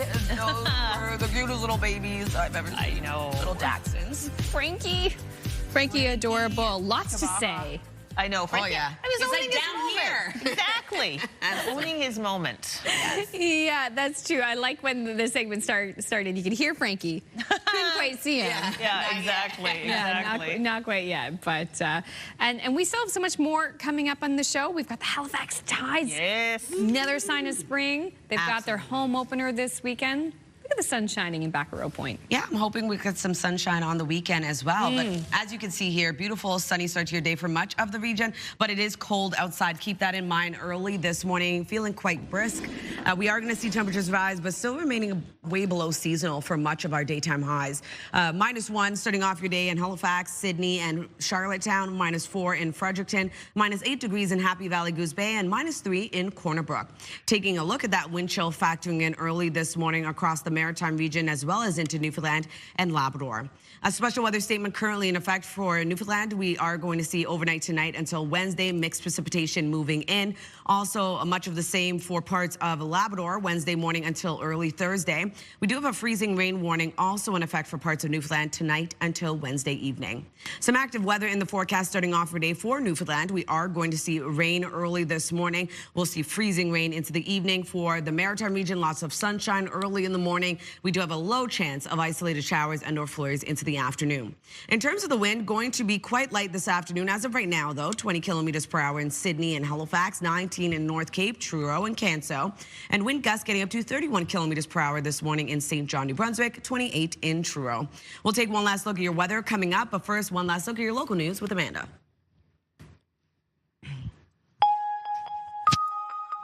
Thanks, Latavia. We begin with River Watch in New Brunswick. Fredericton and Gagetown are forecast to hit the flood stage this morning. We're currently at level 1, which is enhanced monitoring. That way there, we're keeping a close eye on the water levels. New Brunswick EMO has also issued flood warnings for Majorville and Jemseg. EMO says warm temperatures and rain over the weekend caused the St. John River to rise faster than expected. Several trails along the river in Fredericton are now blocked off. Prince Edward Islanders will be paying less for diesel this morning. The price of diesel dropped by 4.6 cents overnight. The minimum price on the island now $2.14.9 a liter. Gas did not change, and prices in Nova Scotia and New Brunswick also did not change. Meantime, high oil and gas prices are behind the jump in inflation for this country. Last month, the rate rose to 2.4%, with the key drivers being fuel and food. Meantime, the ongoing U.S.-Israel war with Iran is expected to continue to force costs upward. We are still looking at a scenario the longer this goes on and the more damage that might occur of irreparable damage that could take us into not just days or weeks or months, but in fact, years. Statistics Canada says gas prices jumped 21.2% month over month. That's the largest increase on record. Excluding gas, inflation would have eased to 2.2%. A Halifax woman is recounting her near miss with a Halifax transit bus. I was looking at my phone, trying to find a podcast, and I was distracted, and then I looked up, and there was a bus like 6 feet away from me, barreling towards me. There is absolutely no way in hell I'd be standing here right now if it weren't for that tree. Holly Scher says she was leaving work at Purdy's Wharf Friday night when a Halifax transit bus rolled down the hill and slammed into a tree outside the downtown office building, shattering a few windows. The bus was parked on Reconciliation Way and was out of service, meaning no one was on board. According to police, the driver suffered minor injuries from trying to catch the bus as it rolled. Halifax Transit declined an interview with CTV News, saying their investigation is ongoing. The Cape Breton man who successfully challenged Nova Scotia's Woods ban last year says he fully expects his $28,000 fine will be canceled. The decision in favor of Jeff Evely came down Friday, with a judge ruling the province did not consider individual charter rights before barring all Nova Scotians from the woods because of extreme fire risk. And there was absolutely nothing in the record provided by the government anywhere that showed that they had even mentioned the charter rights, let alone carefully considered the impact of the proclamation to them. If they're going to take extreme measures, they need to take people's charter rights into account, and they need to find ways to accommodate things like people's freedom of movement. And they didn't do that in this particular order, and that's the main problem. CTV News reached out to DNR for comment, but did not receive a response before deadline. Roughly 2 weeks from now, New Brunswickers will have elected a new slate of municipal leaders. And there are some interesting races for mayor in some of the province's larger areas. Province-wide elections on May 11th will fill positions in local councils, rural district committees, and education councils. Elections NB tells us there are many factors that influence what the final voter turnout will be like. In these elections, we have quite a few contests for mayors where there are 3 or more people that are running for that pivotal position in their communities, whether you're looking at, Tracadie, Miramichi, Fredericton, Moncton, Dieppe. So that in itself can lend to a little bit more of excitement. Paul Harpel says Elections NB has 18 returning offices with staff training for advanced polling and Election Day. Finally, across the pond, the royal family is remembering the late Queen Elizabeth II today on what would have been her 100th birthday. Reflecting on his mother's legacy nearly 4 years after her death, King Charles said, "Her near century was one of remarkable change, and yet through every transformation, she remained constant, steadfast, and wholly devoted to the people she served." Today, King Charles and Queen Camilla will visit the British Museum to view designs for a planned memorial in St. James Park, just steps from Buckingham Palace. She would have been 100 years old today. Still hard to believe that it's been 4 years since her passing as well. 4 years already. I know. What a life. The things that she has seen and led her country through. Well, and yeah, it's incredible. I think of my late mother-in-law, who was a huge fan of the Queen. Not that she was at all interested in the monarchy or the royals, but she really respected the way the Queen dedicated herself to her word and just led herself with such dignity. So we miss the Queen. I know. All right, we're going to talk about the community calendar now, highlighting some more events. So the Fredericton Tattoo Expo kicks off April 24th and will host over 120 amazingly talented artists from across North America. You can come out to Capitol Exhibit Center to enjoy live music, tattoo contests, explore vendors, and watch live tattoo sessions. So for additional details, you can head over to their Facebook event page. And join Fusion Charlottetown for their 4th annual Fusion Flavors on Wednesday, April 22nd at Founders Food Hall and Market. Learn how to make delicious traditional Brazilian fish stew. That sounds incredible. The workshop runs from 6 to 8 p.m. For tickets, head over to their Eventbrite page. And don't miss the action this weekend at the Halifax Tides FC. We just mentioned this. They're kicking off the season with a home game. The Tides will hit the field at 1 p.m. on Saturday. This is April 25th at the Wanderers grounds. So grab your tickets, head over to their website. And if you have an upcoming event, send us the details. We'd love to promote it. Your Morning Atlantic at ctv.ca. Time now 8:39. Stick with us. We'll be right back after this.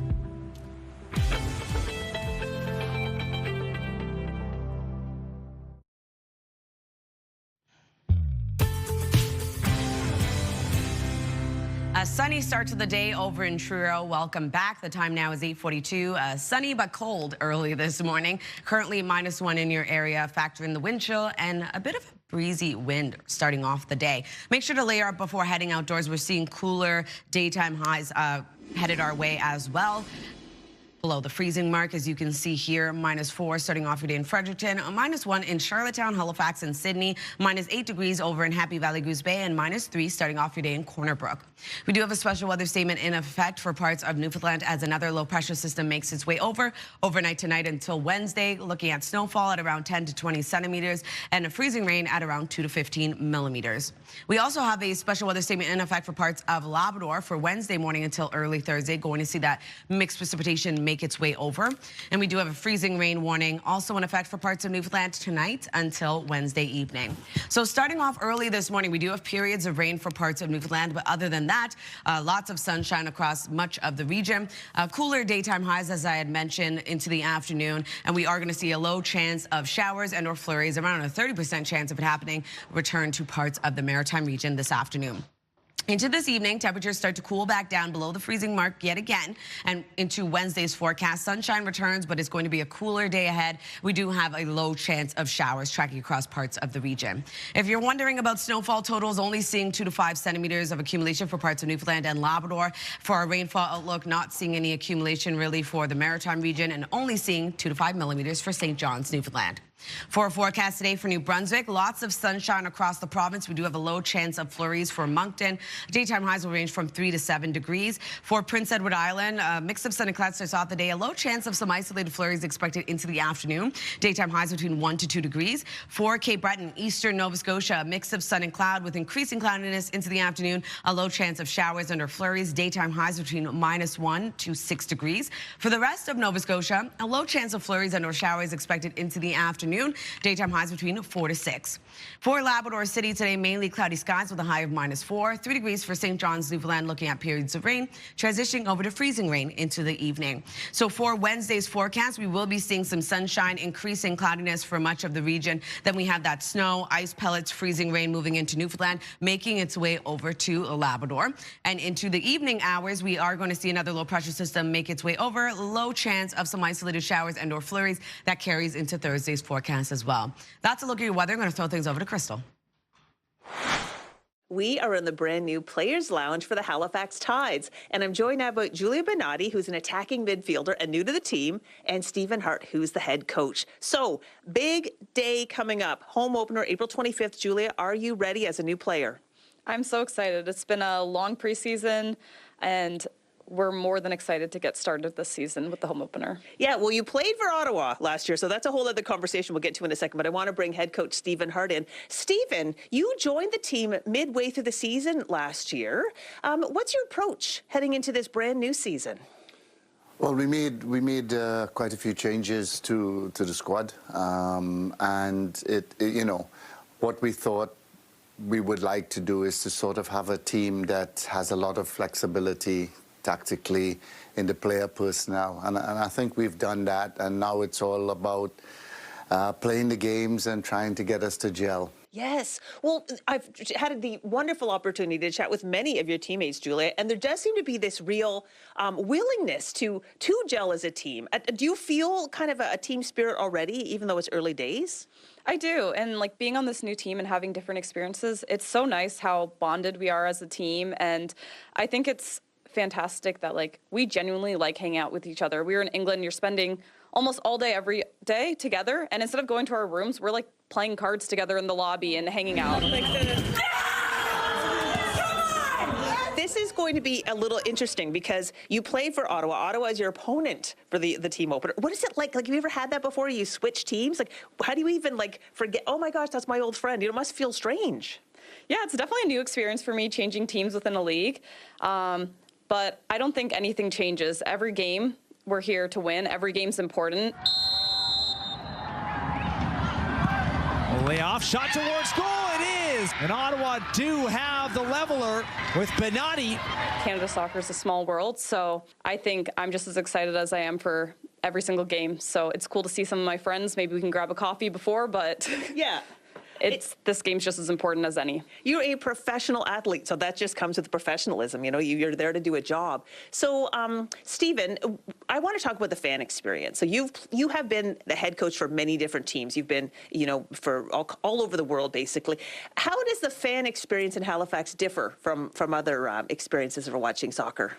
Well, for one, I think there's a genuine love for the team and the compactness of the stadium. Everybody is right on top of you. You can smell the game. I think the fans are just fantastic.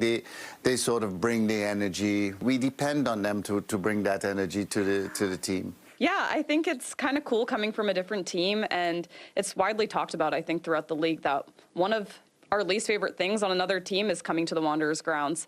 And it's a grass pitch. Not a lot of teams play on grass in the league, so that's something you're not used to. Yeah. But the fans, that's the biggest thing. They're so loud. They're so energetic. It's like a 12th man for the team. That's a fantastic. So great for the Tides and horrible for the opponent. Exactly. Excited to be on the other end of it. That's exciting. Okay, fantastic. Home opener, it is the 25th. Going to be fantastic. Anything you want to say to the fans in advance? Because I know there are some tickets left, but it is going to be a packed house. I think come out, come support, be our 12th man. We're excited to have you there. We're excited for the energy, and we're playing for you guys. Fantastic. And Stephen, what do you want to say to fans in advance of this big game? You know, we love you. We know you love us, and just come out and enjoy yourself. The players are always going to give you 100%. Well, thank you so much for letting us into this wonderful new space. I think I'll make a smoothie afterward. You can show me the ropes, Julia. Definitely. And yeah, we put all the information on our website about the Halifax Tides, but they are rising, and we know that a rising tide rises all boats who want you to be part of the action. Yeah, and if you would like to be in the stands cheering for the Halifax Tides, you'll love our Tides Tuesday contest. CTV Atlantic wants to send you to the Tides home opener this weekend. You can win 2 tickets to cheer on the team, Halifax's professional women's football club. Enter, head to ctvatlantic.ca. This is a one-day contest, so do not wait. Enter now. We'll be back after this.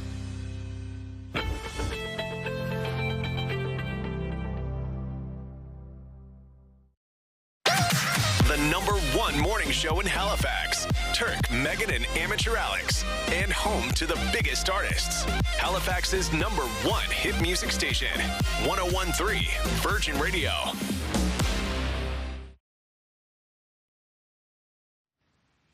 Welcome back. We're in the last few minutes of our show. We were talking throughout the morning about like your first car, what you had, why it was special, and we're going to have your answers right now.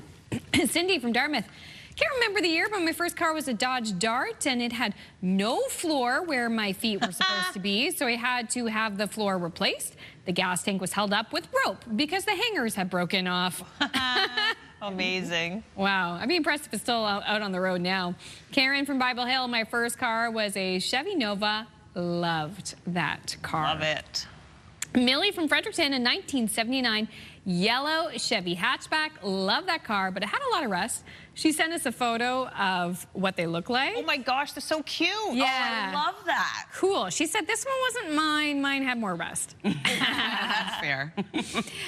Samantha from Tuscan. My first ever vehicle I bought back in '99 was a secondhand 1990 Isuzu. How do you say that? Isuzu Rodeo? Yeah. Isuzu? Yeah. I was babysitting full time to make extra money, and she cost $500 from an older gentleman. Lasted me 2 months. Okay. I bought my first brand new vehicle during COVID in 2021. It was a Hyundai Elantra N-Line turbocharged. Her name is Beauty Boo, and I baby her.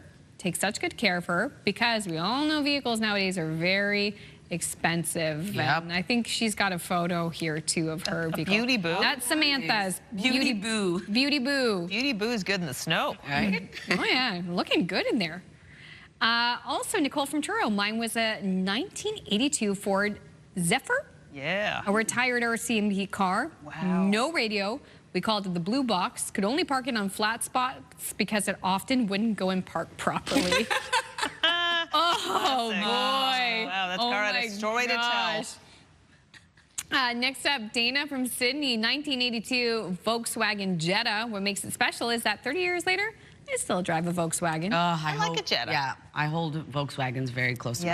Yeah. Nancy Paradise. Oh, how I miss my old Slant 6. I had a two-door 1974 Dodge Dart Swinger.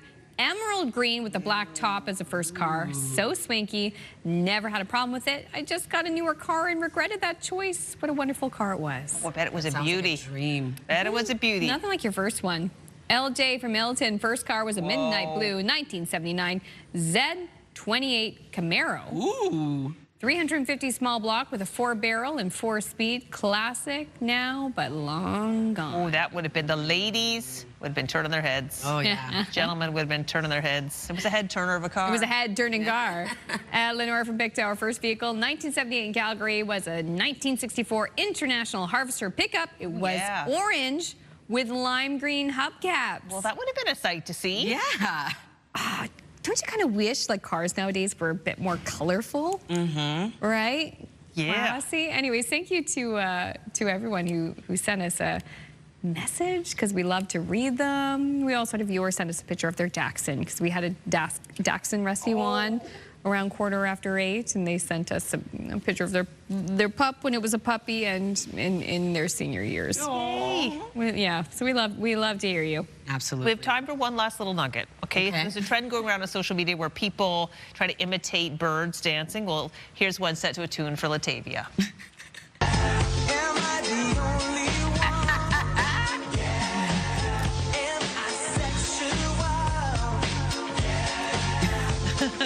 Fun fact, I do this at home. Kyle is standing there and Latavia's the colorful bird.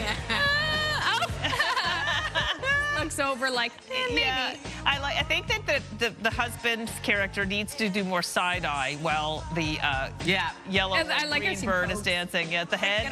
Yeah. Come on, don't you feel like in the groove? Oh my gosh, I often feel like this with my husband. How do you not dance to Everybody by Backstreet Boys? It's a good one. Yeah. It's a good one. It is a good one. Well, it has been a busy and fun show. Thank you all for participating in it, people at home, people behind the camera. And we'll see you tomorrow. We'll do it all again, 6 a.m. Wednesday morning, Earth Day edition. Woohoo! Talk about recycling your electronics. Let's keep this Earth going. We'll see you later. Have a good one. Good morning, Suji or Bruce. Don't blow away.